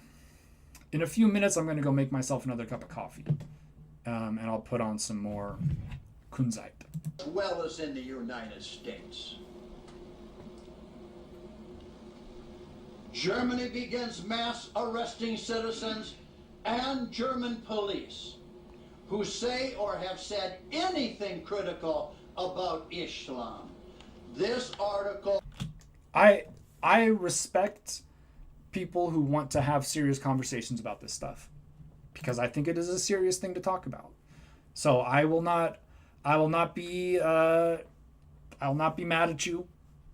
It's good to ask questions and try to figure out what you believe. So if you want to ask me questions or bring up things that you think maybe are good reasons to believe that God is real, I'm certainly happy for you to share them. I just want you to know I may not agree with you. And I don't want you to be upset if I don't. It's not personal, and it's not because I think that you aren't good at it. I have listened to people whose job it is to try to convince people that God is real. Professionally, went to school to learn how to prove that God is real. I've listened to them, and they also have not convinced me. So it is not because you are young or because I don't like you, or it's just because I need some pretty strong evidence that I can't argue away, right? And so far, I have not seen it from anywhere. Andrew Biazad. I wonder if this is real. I wonder who he writes for.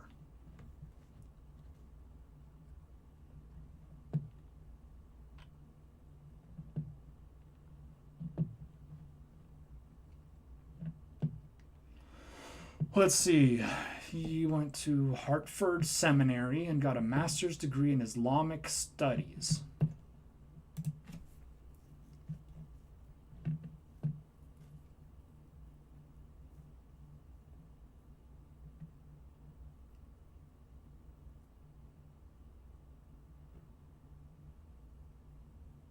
Yep, he's pretty serious about anti-Muslim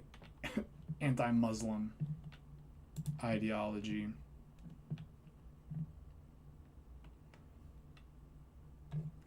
At that time of 2001, there were already many small and medium-sized Muslim-only enclaves, places where if a non-Muslim entered, he would most likely not return. That is hilariously wrong, and also super racist. It's very wrong and obviously wrong, but also it's unkind. This guy has an agenda. May 9th, 2016. I'm actually going to see if that's on. It's not on his website, interestingly. I wonder if maybe he had to take it down. But it's also Catholic, which is funny because Jim hates Catholics. He hates everybody unless they're saying something he can use that agrees with him. And then he doesn't care what they say. Weird.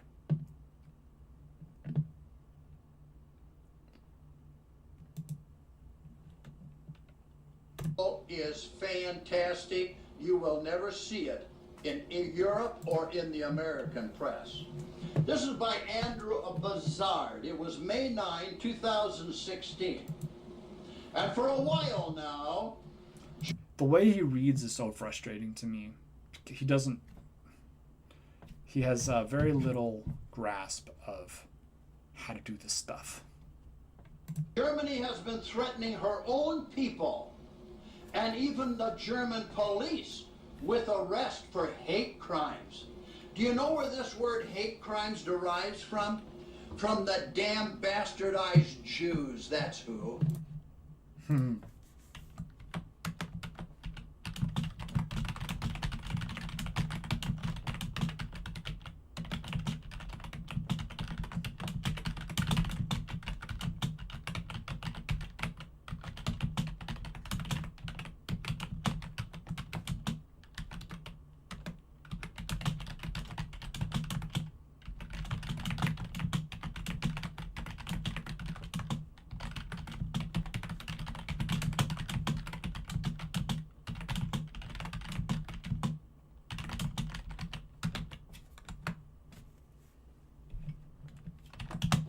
Same as diversity, and we have to love, and everybody is equal, and all these things. Love your enemy, and all... That's in the Bible, Jim. I mean, kind of famously, that's in the Bible. All these things, all right, hate crime, this has come from the Jew press to try and embarrass people if they say anything as to what's taking place against them, their culture, or their nation, that you're the person who's wrong, even though you're being raped, robbed, pillaged, and your nation destroyed. None of those, I mean, my nation's being destroyed, but it is not because of immigrants. So Germany has been threatening her own people, and even police because of with Christians. arrests for hate crimes, if they should speak critically or protest the bitch witch Jew Merkel's forced Islamization of Germany. So in other words, to bring the culture of Islam and make it over the culture of true Germany. There has been prosecutions. If you had possible links to any Nazi groups, you might have been arrested. I wonder why the Germans take that seriously. I wonder why the German people would maybe take seriously Nazi affiliation. Or even rumored Nazi affiliation. I wonder why. Surely nothing bad ever happened in Germany that would have caused this. But overall, there have been few, and on the basis of right-wing extremism. Right, so you can, hey, if you speak critically of Islam, then you can be prosecuted. Now, basically, that does not happen, and the people that are being prosecuted are doing, like, hate crimes. But they can do it. If they think that you're affiliated with the Nazis, they can arrest your little ass. Well, I am not surprised by that.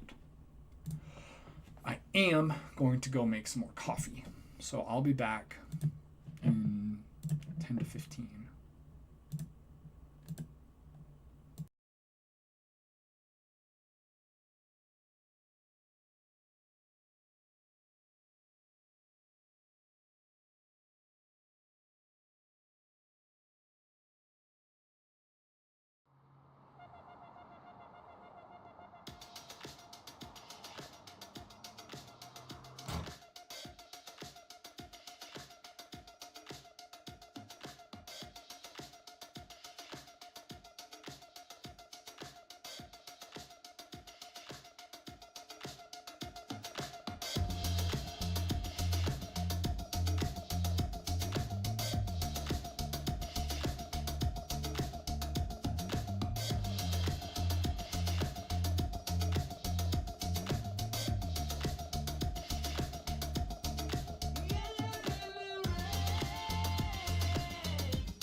عرصه در جریان امواج صبح، چشم تصویر دریای سرخ. من افزودم از تو به پهنای سایه تو اعماق نور. گوسفند شاه میراث خوشه که بی درد سر تنها میساز گوش. دیدگاه بوش که میزبان هوشی از خون بیزار بیگانه جوشم به لبها تنور. کسی همراه نبود نه چندان صبور از این تنگنا کبودم مد ناروون. 60 تا زبونم و معنا معلوم از از مبنا محروم تو هر باشه خوف از ماشه گفت بزن و سیم خارداری که ریشه کرد از ماشه کف بس درهای قفل دل همسای مرتح سرمایی سود یعنی بی مقدمه تو این محبته کی مردده که نردمون صاف به قهر گورستان یا حبس موندگار که نسل خون زاد و بیم شکم یه پل رو بخت و وحشت جمعیت یه نردمون شعله ور تو مرکز قرنیت به لطف مهر افسر امنیت فقط سقوط آزاده با حد اکثر ظرفیت از خودم بیشتر از همه ترسیدم اون طفل معصومی که شد از رت معصیت این سروده های ناب لحظه های سکوت و به مغز تبریک بگو به قلبم تسلیت من در پی کنج پنهان واسه هر سه این سرنوشت موج پیمانه دیگه مرغ شیدام نه تو عمق میدان تنها نور باقی از هر نقطه پیداست یه رخ بین ما به ما تا برهنه تر ببینی چار ستون ترپ برهنه ترس که خورده به ایست این قوم گم تو بنویس که تومه ریز به قول کهنه رئیس از دشمنان برن شکایت به دوستان چون دوست دشمن از شکایت کجا بریم سعدی تو کیستی که در این حلقه کمن چندان فتادن که ما سید لاغریم همین بود ما مین ما بقی روانه این به کام مرگ رو این ریل نامرئی ما نتیجه سلیقه و میل داوریم نه مصر اولیم نه بیت آخریم درس در جریان امواج صبح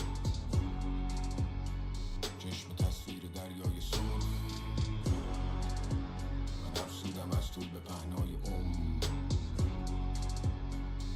یه سایه تو هماغ خنده های کودکانه مقر دوستی صدای نکره اون ته گفت نخم بگو سیب دستورا تیز درس خونا میخ به تخت سیب و گفتی دندونا ریخ گفت درکش نکن همینو فرو کن تو شروع کن کور از همین افق غروب کن زود ولی من تو این فضای تحت نظارت تجدید شدم تا واسه خودم وقت بذارم اونی که منتظر تکلیفشو بگن از همین حالا ورقای تقویمشو بکن محافظ و خیشتن تو حادثه نیستن هرچی گل مچاله تر رایه بیشتر ولی اون حرفا از اونجا کشه میشنید که دیدش جز نکاس تابش دیش نیست شابیتاشون غلام دربار با ملکه زنی که به سادگی فاحش بیش نیست اون که به ابلهیت جرأت میگه بهش هویت میده حرفش حجت میشه نکتشینه بیرحم جلوه دادن این آدما داره برعکس بهشون حس قدرت میده حریم اعتراض پاره شدن انشوی دعوا واقعیت واقعشو بلدن اونی که جیغ تو میکشه ته تو ببینه دیگه لزومی نداره جلو لب تو بگیره میترسم مینویسم از آبش نمونه چرا داد بزنم وقتی شعر حالش معلومه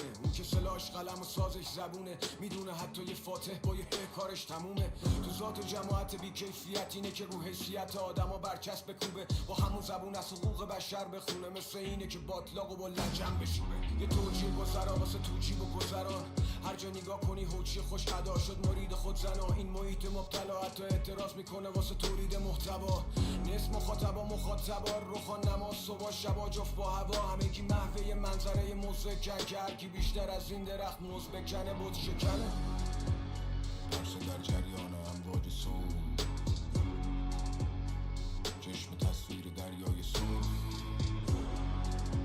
من افسودم از طول به پهنای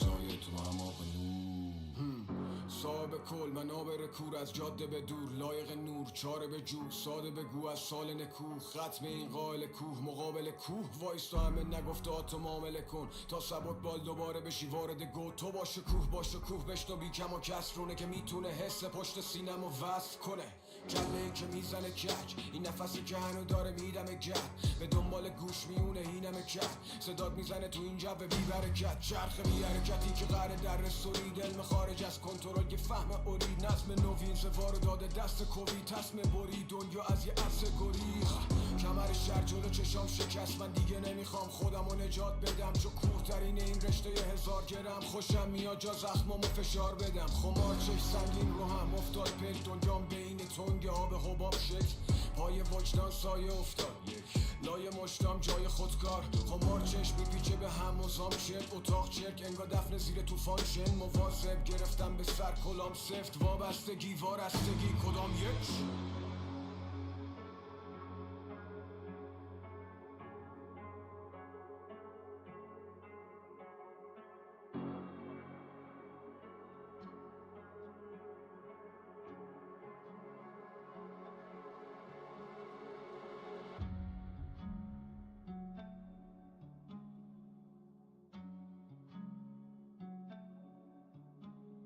وقتی خیابونا جا مردم شده پر پلیس، مهاجرت میشه تن و میون بر گریز. بهترینه که جای لباس پلو خوری جلو آینه جلیقه ضد گلوله پرف کنی. همه پوست و زبر و کلوف ترکر و کدیل. علنی تر از اینه که بخوام غلوف کنیم اتاق فکر حقیقت و ته اولفتونی. فک و پلم کنی به فک پلم کنی. هرچی گفتیم آقا اینجا غربال میخواد میبارید کار خودش رو انجام میداد. هر نفر بر نقص نفر قبله. چه فرقی داره یک با 100 کاندیدا ها؟ کچل حسن کچل آخر سرخل والله وسط اچل. امنیت میگیره میشه مسئله وحشت. خطری ترین تصمیمات تو خلوت بشره.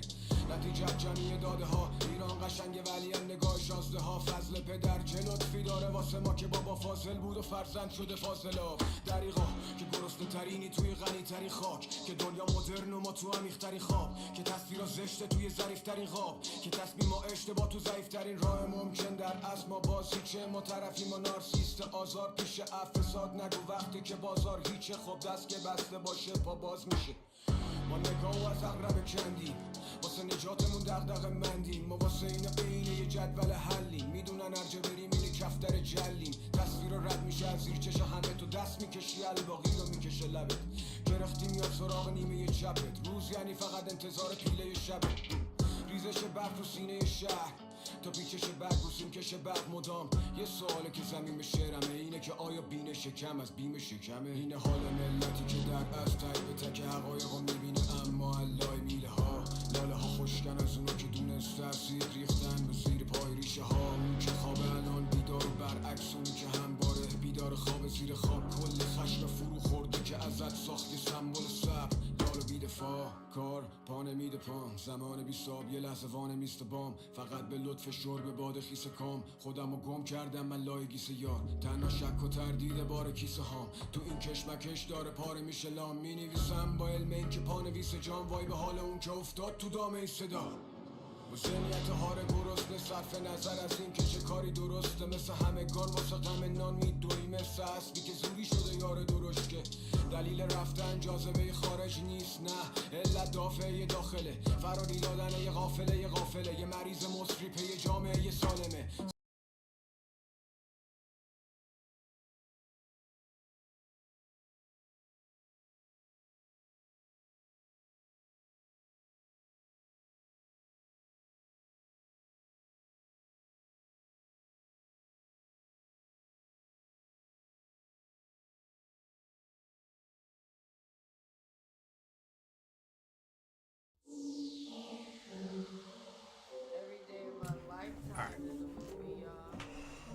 Watch another video or two and then we'll get back to the writing.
That was fun. This is less fun. But I'm interested to see what he says about this right here, because he tends to skip over when they use the word Nazi. Interesting. That's another Jew cliche. If you had possible, not necessarily real links to any alleged Nazi groups, you may have been arrested or harassed. But please note that in the meantime, the Muslims, the mixed breed, half-breed mongrels, have literally been allowed to run amok across Germany, breaking laws with impunity, so much that the German government... Okay, I'm not going to go into this. I'm not going to cover it myself. Sean on YouTube, just Sean, S-H-A-U-N, did a video about this like in 2018, or maybe Three Arrows, I can't remember. One of them did it. Going into every single one of the cases on this map and seeing what was actually happening.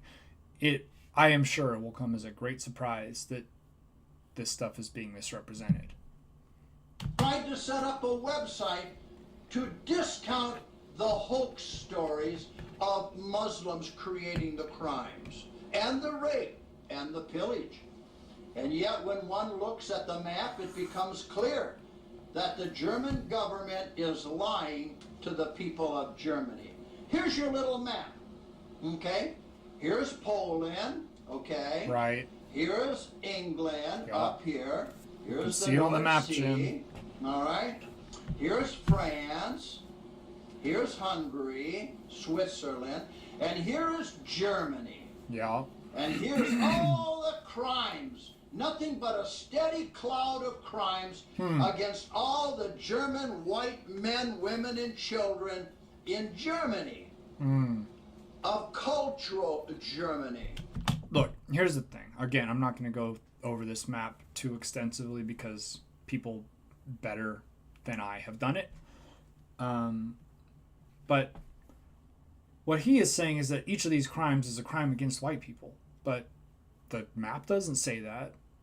Even if all of those are actual crimes, like actual crimes that people were stopped by police and given a citation for, even if every single marker on that map qualifies. I mean, it could be jaywalking, you know. I remember at least one example that Sean brought up, or Three Arrows, whichever one it was, where a guy like started a small fire with a hot plate on accident. I think he wasn't supposed to have a hot plate in his room. That's hardly a burn down a home of a Christian because you want to kill them sort of crime, right? So that's entire. I mean, hey, do you think migrants might commit crimes against each other internally within their own communities because they're all kind of poor and scared? Do you think that might happen? Because I think it might happen. And then that has nothing to do with white people, right? It has also, I guess white people can't be Muslims. You know, we'll deal with that. I'm pretty sure white people can be Muslims. A lot of white people are Muslims. But again, you know, when he says Muslim, he means non-white. Each yellow mark, they said, is one fake refugee crime, says Merkel, the Jew witch who runs Germany. The communist Stasi witch, who is nothing but a real Jew bitch. Stasi. I am shocked, really, how much he hates Merkel.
fake refugee crime, says Merkel, the Jew witch who runs Germany. The communist Stasi witch, who is nothing but a real Jew bitch. Get it right.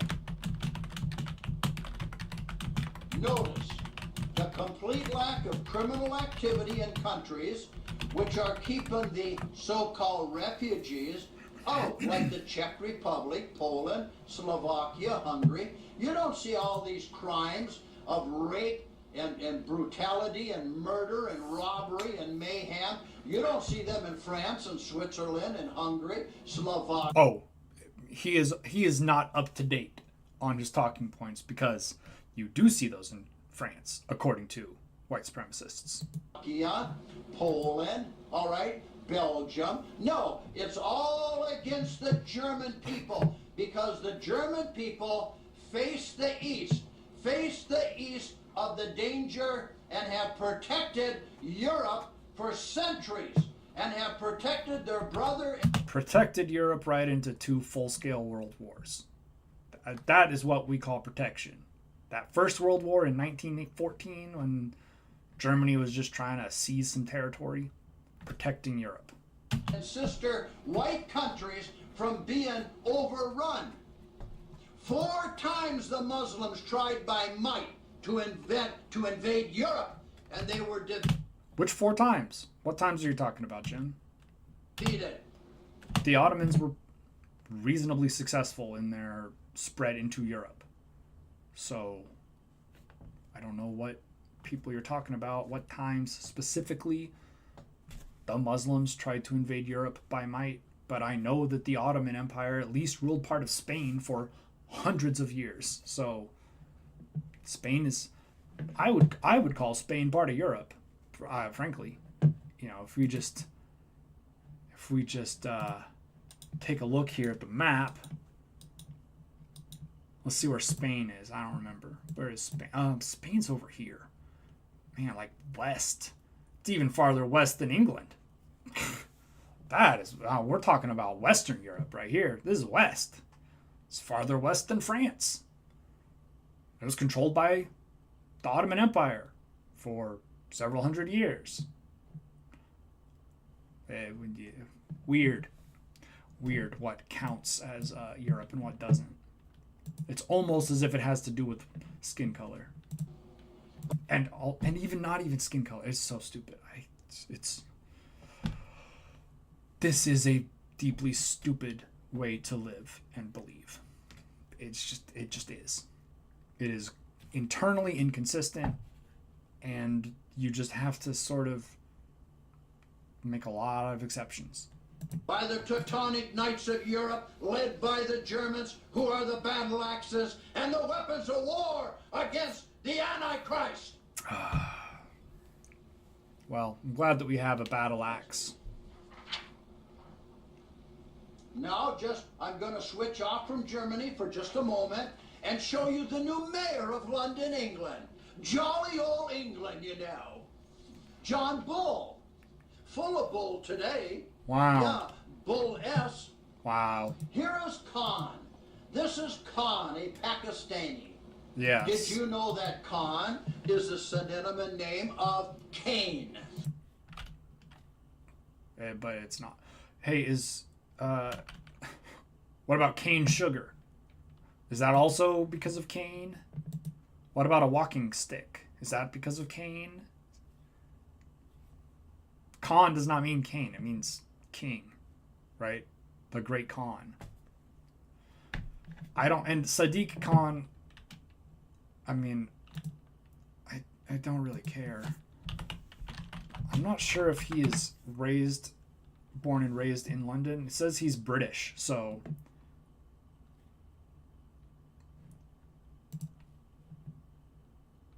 he was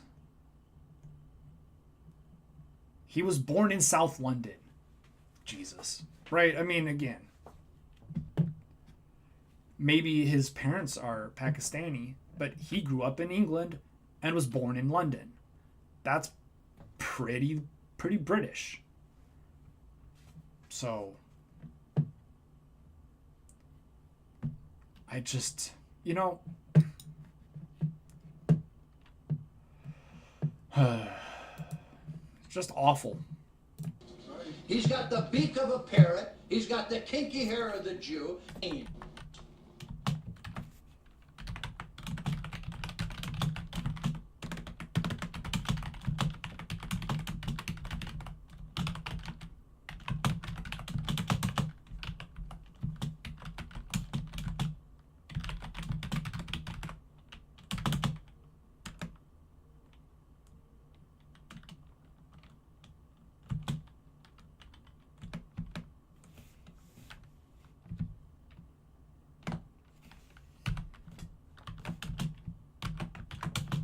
Here is Khan. This is Khan, a Pakistani. Did you know that Khan is a synonym name of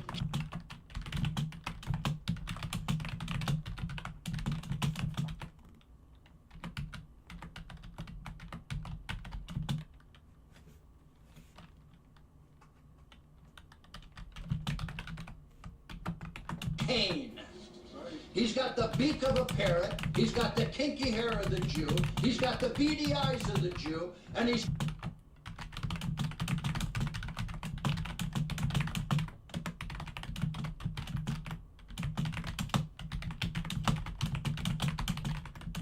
got the skin tone structure and the body structure of the Jew. Just because he's from Pakistan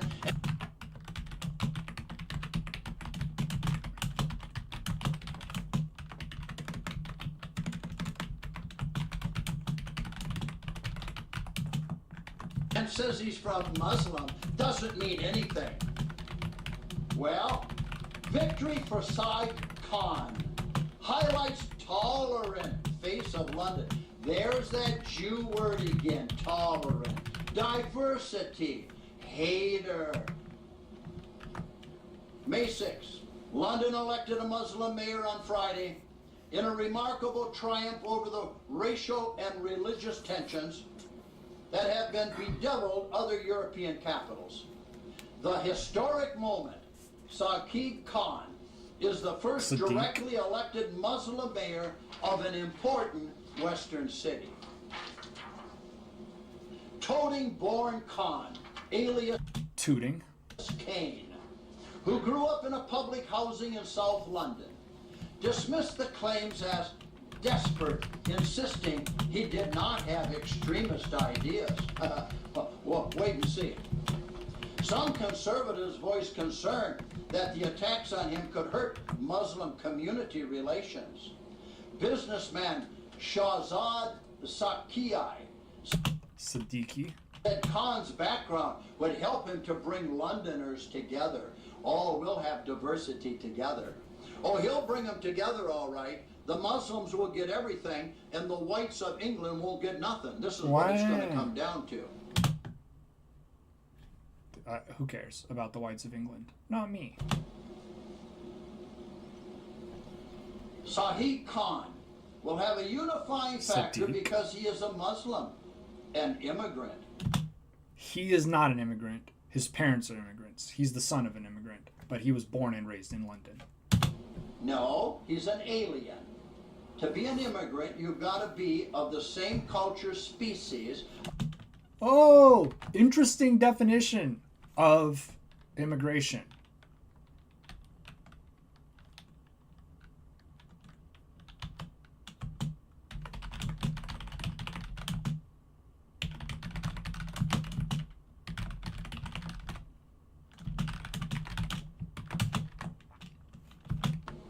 To be an immigrant, you've got to be of the same culture, species of where you've come from to where you're going.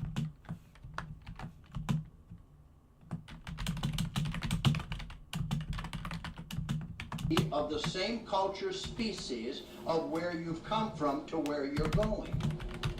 He is from a working class, so he understands the working class people and he can associate with them. He knows also how the Muslim community is constantly bashed in the media, and he'll address that. Oh, really? The Muslims are bashed. I thought it was the protesters in the streets of England, of jolly old England, that were bashed because they're trying to preserve their culture and their heritage of England itself.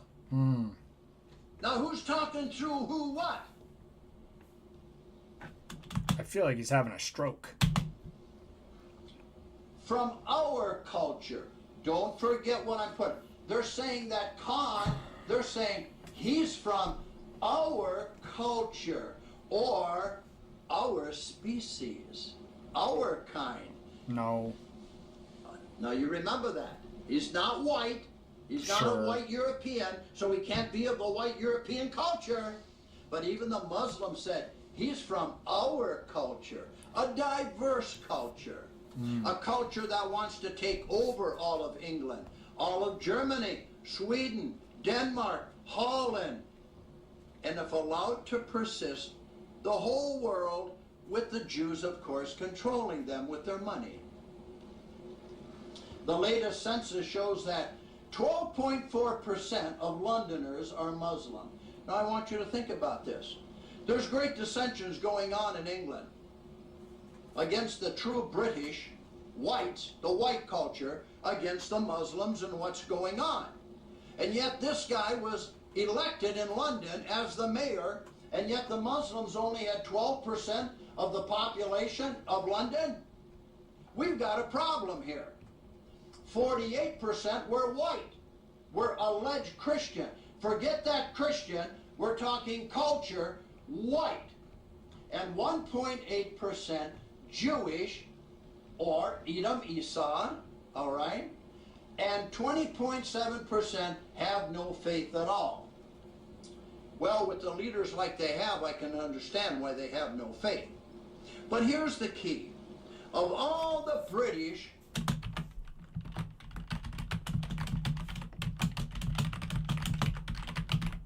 colonies that they had that turned individual nations, did you know that as long as if they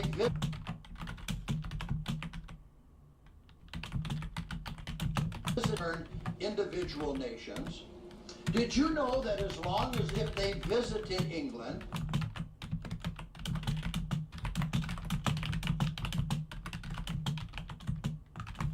nations, did you know that as long as if they visited England and visited London, no matter if they live in one of the British Commonwealths, but they're an independent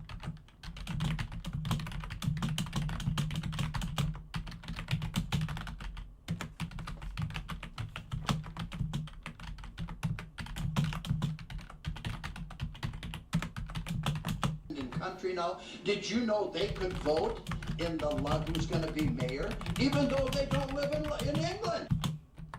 One of the British Commonwealths, but they're an independent country now. Did you know they could vote in the who's going to be mayor, even though they don't live in England?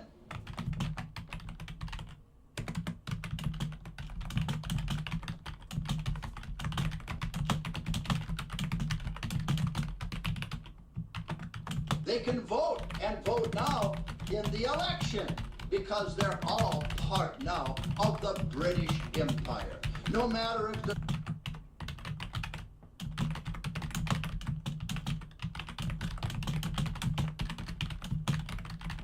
So I guess he's saying that Canadians can vote in the London election? If they're in London? Or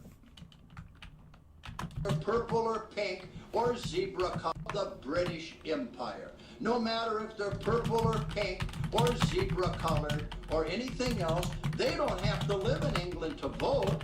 They can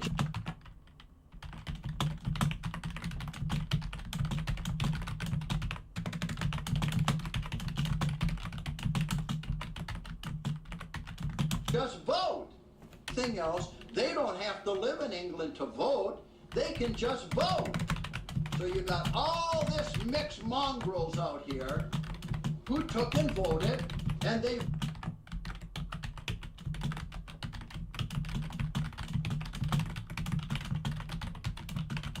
voted Khan, alias Kane, to be mayor of London when they only had a 12% census in London themselves. This is them being the Muslims.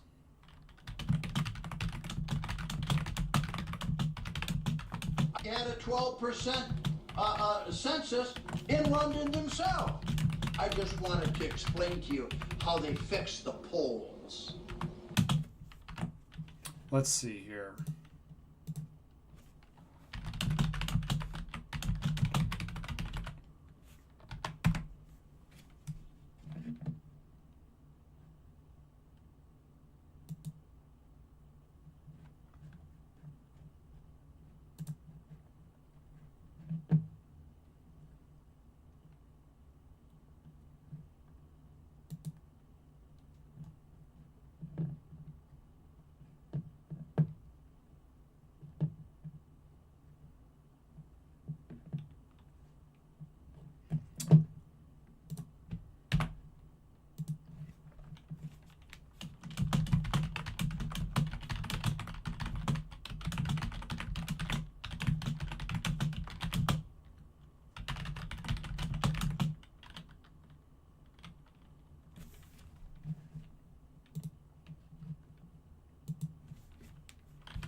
I don't think this is meaningful, but I also think I am not able to make the point I was hoping to make. It happens. Sometimes these people are right about minor things.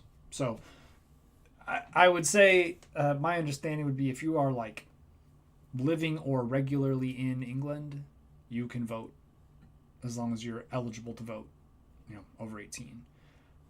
And you're not part of the excluded groups. But like, for if you're from Denmark or whatever, I guess you can vote in local British elections. That's a little bit weird to me, but London is an international city, so it sort of makes sense that there would be some system for that. I would be surprised if it was affecting elections significantly, but I don't really have a point to make since he is factually correct on this. Again, I don't think he is correct in a serious way. Like, I don't think it's correct in a way that matters, but this is not something that I can score a cheap point on. So we'll move on.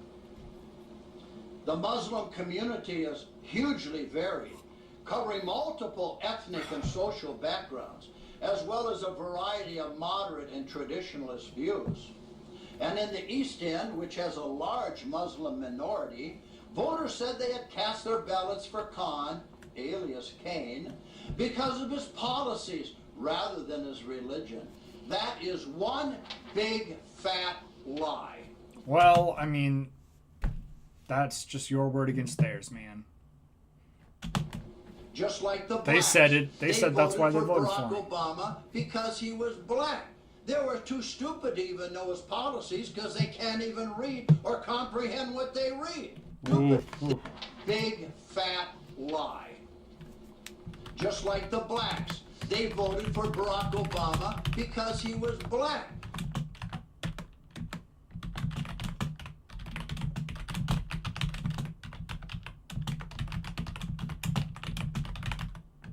They were too stupid to even know his policies because they can't even read or comprehend.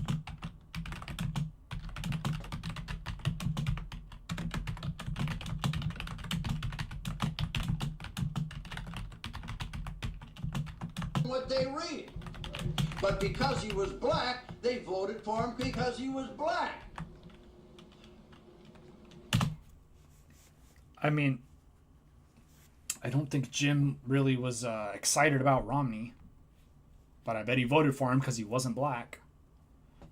I would be willing to go out on a limb.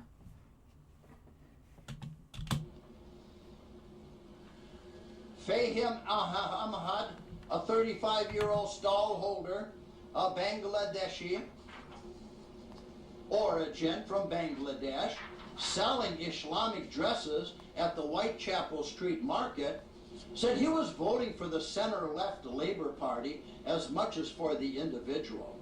But he welcomed the election of a candidate whose parents immigrated from Pakistan to Britain in the 1960s, saying, quote, are you ready? Quote, he's from our culture. The same culture we're trying to ram down the throats of anyone who's true British and white. Do you think that white people are trying to? I mean, he would say that he's not trying to. That he doesn't want anybody to. They can't have white culture, but he is trying to impress upon everybody that his culture is superior, even if they can't be part of it. His culture is better than theirs, right? That's what Jim is saying. He can say, well, the Muslims are trying to make everybody accept their culture. Well, okay, but you're doing the same exact thing. That is your message. Your message is God chose white people specially. We're literally the children of God, literally from his sperm, right? Whatever God's sperm is. So, how is that different, right? I understand. Here, it's not, right? I'm being facetious when I ask some of these questions, but the point is like. This just feels difficult to maintain to me. To take over their country. At a nearby stall, Sahia Chadhari That'd probably be Sabia Chowdhury. was shopping for vegetables, dressed in a black robe and a green headscarf. And what was this said? It will not help only the Muslims. It will make a difference for all communities, she said. Can you believe the audacity to say that this guy might help people that aren't even Muslim? Things will be better for poor people. Can you imagine the audacity? Things will be better for people with not much money like us. In other words, things will be better for people like us. Who are poor. This is what she's saying. For poor people. Things will be better for the poor. And I don't know if that is borne out. I don't know if that's true. But that was the idea. So what do we have here? We have a witness testimony of a man, a British man, who had left London, lived in London, born in London, grew up in London, Who cares? was gone from London for years, and went back to London If this isn't Tommy Robinson, I'm going to be shocked. because he had to go. And what he saw nothing but a nightmare, and this is his short story. An expat returns to find England unrecognizable. This is dated May 5, 2016. Here's what you see in London now. Black swats okay, it's all not. over the streets. It's not Police Tommy vans, Robinson. more police backing them up. Oh, but what are they out in the street for? They're out in the street to put the jolly old true Englanders in their place, because the whites in England don't like to become second-class citizens to a bunch of raghead mongrels that have invaded their land. And they've been sold out by Cameron and all the rest of the treacherous Jews in their parliament in Treacherous? jolly old England, you know. I cannot say it enough times, and you can get mad if you want to, but there are very few things that would give me more satisfaction than to see him in person say something like that and then hit him in the face with a brick. Because that is the correct response to something like that. That is the way these people should be treated. I do not care if you think that I am advocating violence against people I disagree with. Violence has solved a lot of problems historically. You know, violence has been the answer in a lot of situations. They say violence is never the answer, but it sure has been a lot of times. So sometimes people who are advocating for violence need to experience it, as my opinion is. Guadalupe, little island in rapid decline. Englishman Semper Castleton. He has lived in Thailand for 25 years, where he works as a consultant. Recently, he returned home to visit his mother. He found that a pall of fear hangs over the country of England. This is his testimony. A man who'd been gone 25 years and came back to London. The brief return to my country of birth was not a particularly pleasant experience. English society has undergone enormous transformation since my last visit 13 years ago. As my mother always told me, life is continual change, and there is no coincidence in life. Everything happens for a reason. English society appears to be totally controlled by fear. With so much unemployment and homelessness, the people's fear is the loss of their comfortable lifestyles. Oh, well, here's England now. Take a good picture of this, please. Here are the streets of jolly old England, where the white race, the British, they call them, the British, the sons of Ish, the covenant sons, British in Hebrew. Blah, blah, blah, blah, blah, blah, blah, blah, blah. Shit.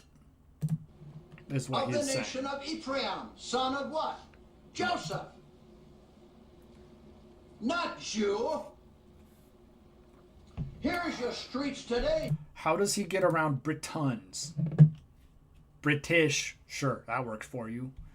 You can say ish, sons. But Briton, how does that work? That's a different word entirely. Now, in jolly old London, how many white faces do you really see in that picture?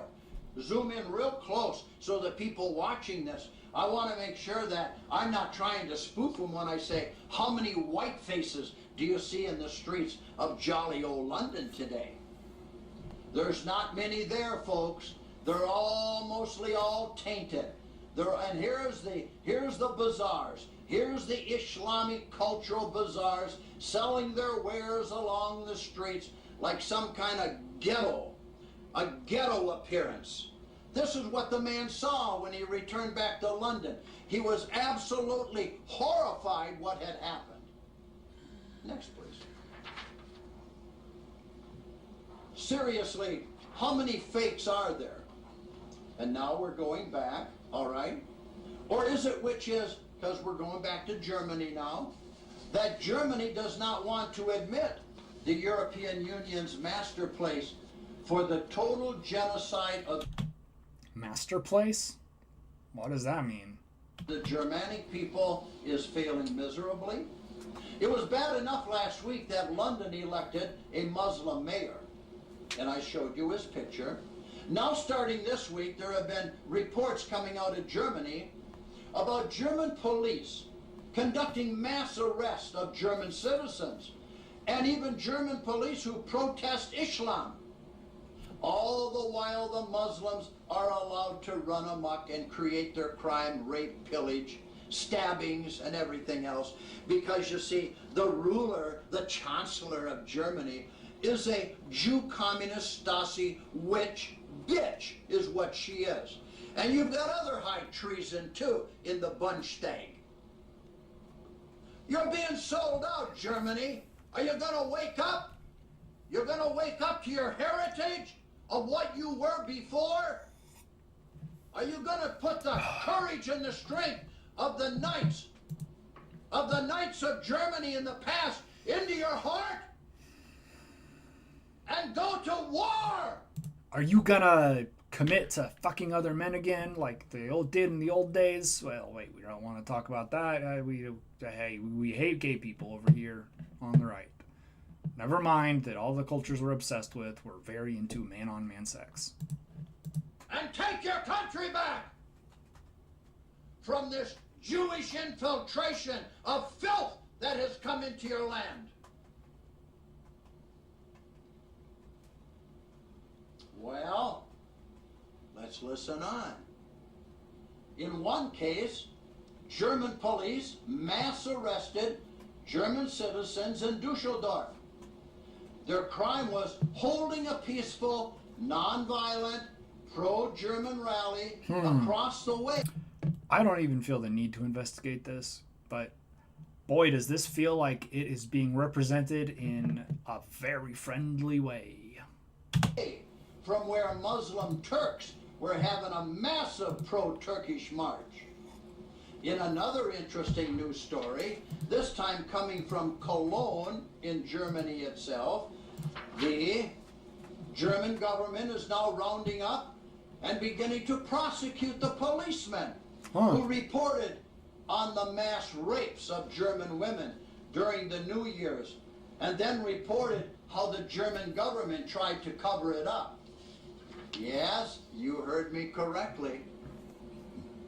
And the a single source citation. Green Socialist Coalition government in the region of North Rhine-Westphalia are not at all amused by whistleblowers who leaked the documents that showed police tampering with witness reports from the New Year's Eve sex rape attacks on German women by these mongrel ragheads last month. And the Red-Green Coalition, as it's known, has said they will launch an investigation in order to out the moles in their office by questioning the various media sources who broke the story. So they're not prosecuting. They're trying to figure out who is leaking confidential stories, I guess. Express.de Seems different. Reports. Seems different to me. In other words, the police and people who have a love of Germany and know the truth of the crime that is abounding throughout Germany and the rape of the women, the murder, the brutality, the mayhem, they're supposed to just shut their mouth and let it happen to the German people. Are you getting my drift yet? Well, it's a very racist drift. I am fully aware of the drift. if you're not, we're going to continue, and I hope through the continuation that you will. The ruling parties say that the documents were disclosed unlawfully and that the information contained within them was classified information. Oh, you German people, you weren't supposed to hear the truth or know the truth, but you're getting the... Leaking is okay when the people that we like do it, but it's a crime when people that we don't like do it. What is shock? truth here on Arcodius. You'll always get the truth on Arcodius. You won't get anything from these rotten...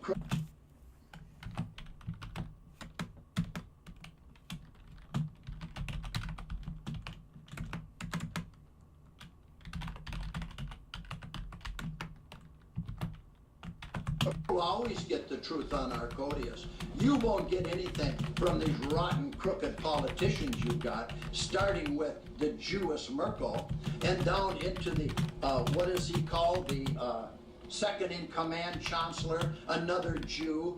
Infested. Your whole government and educational system is infested with communist Jews.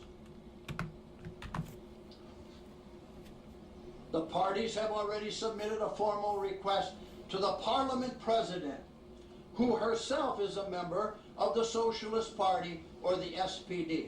And you can take socialism, and it's a nice word for communism.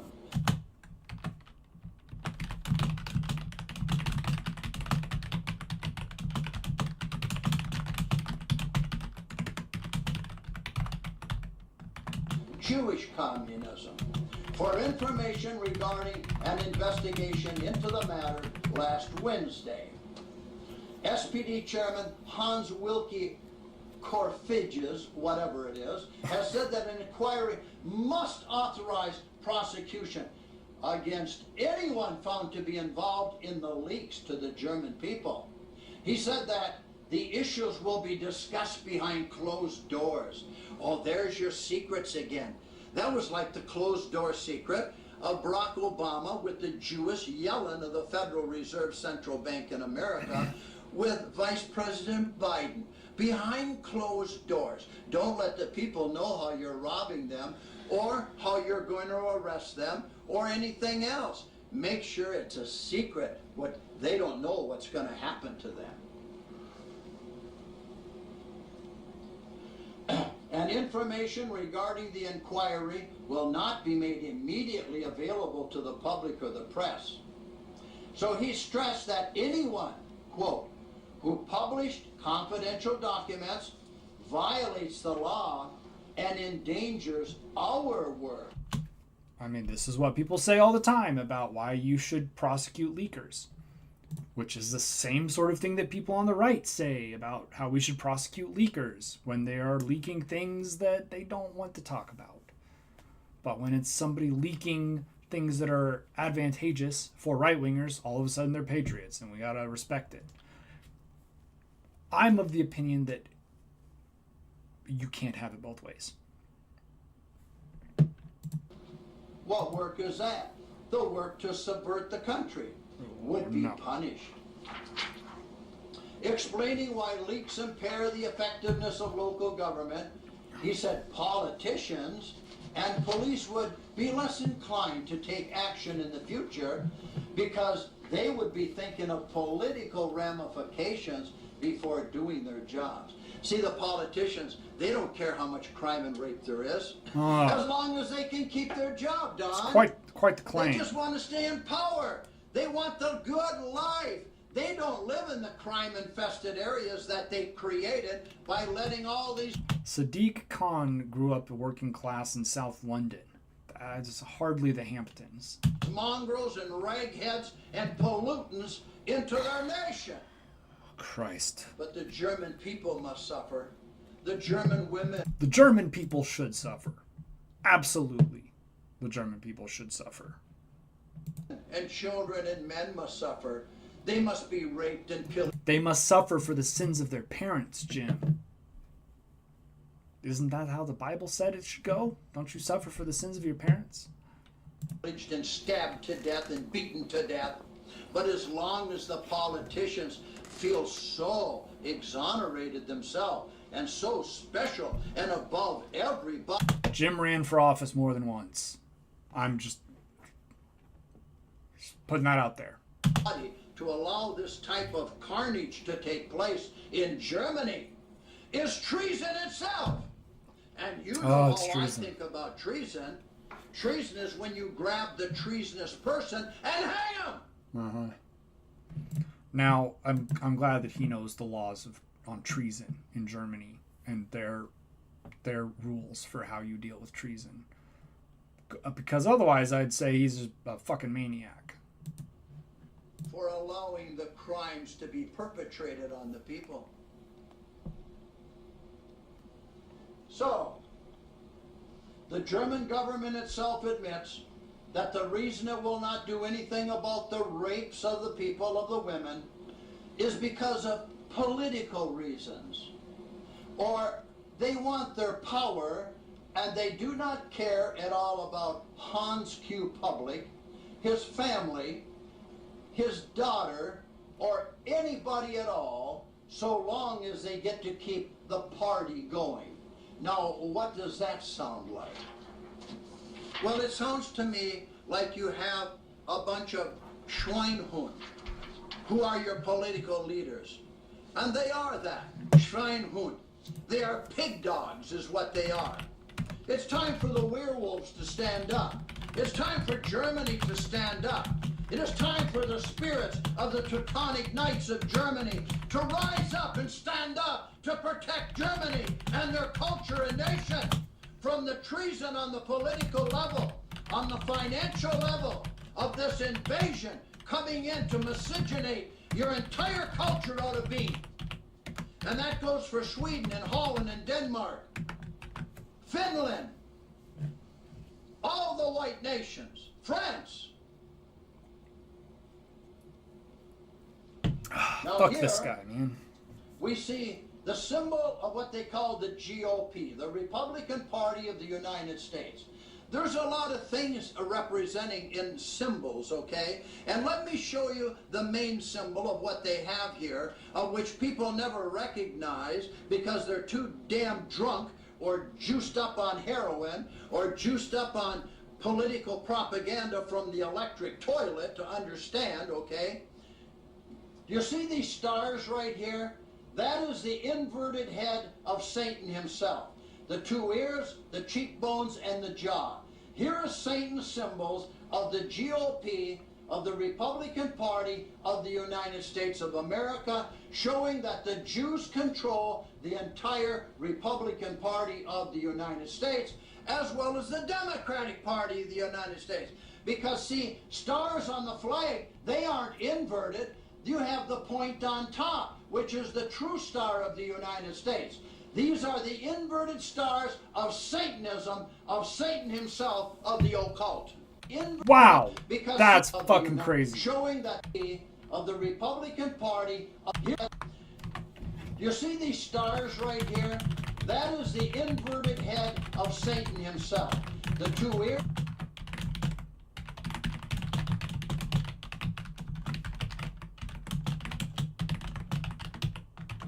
The cheekbones, and the jaw. Here are Satan's symbols of the GOP,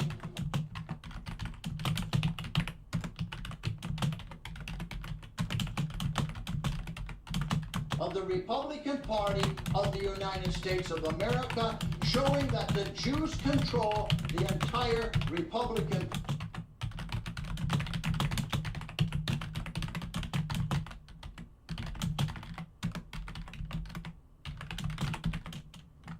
Party of the United States, as well as the Democratic Party of the United States. Because, see, stars on the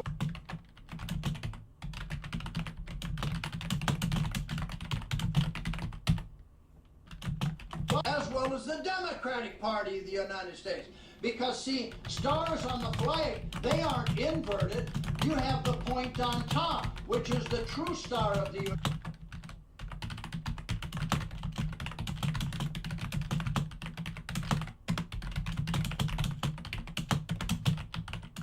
United States. These are the inverted stars of Satanism, of Satan himself, of the occult. Oh, people say, I never knew that. No, because you're too damn dumb to study.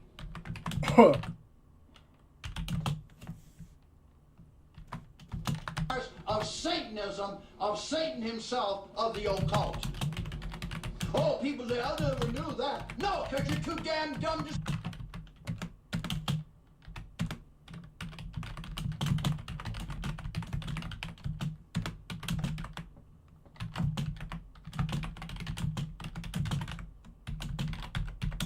study. Because you don't care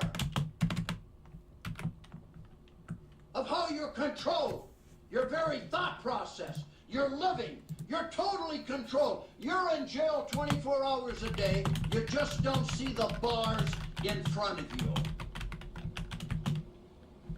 Well, there is a disturbing similarity between the current state of the GOP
I think I'm probably gonna call it for the day. I got another 15 minutes. We'll wrap it up tomorrow. I'm pretty much done on this, I think, for the afternoon. So this may be the last week of streaming for a while.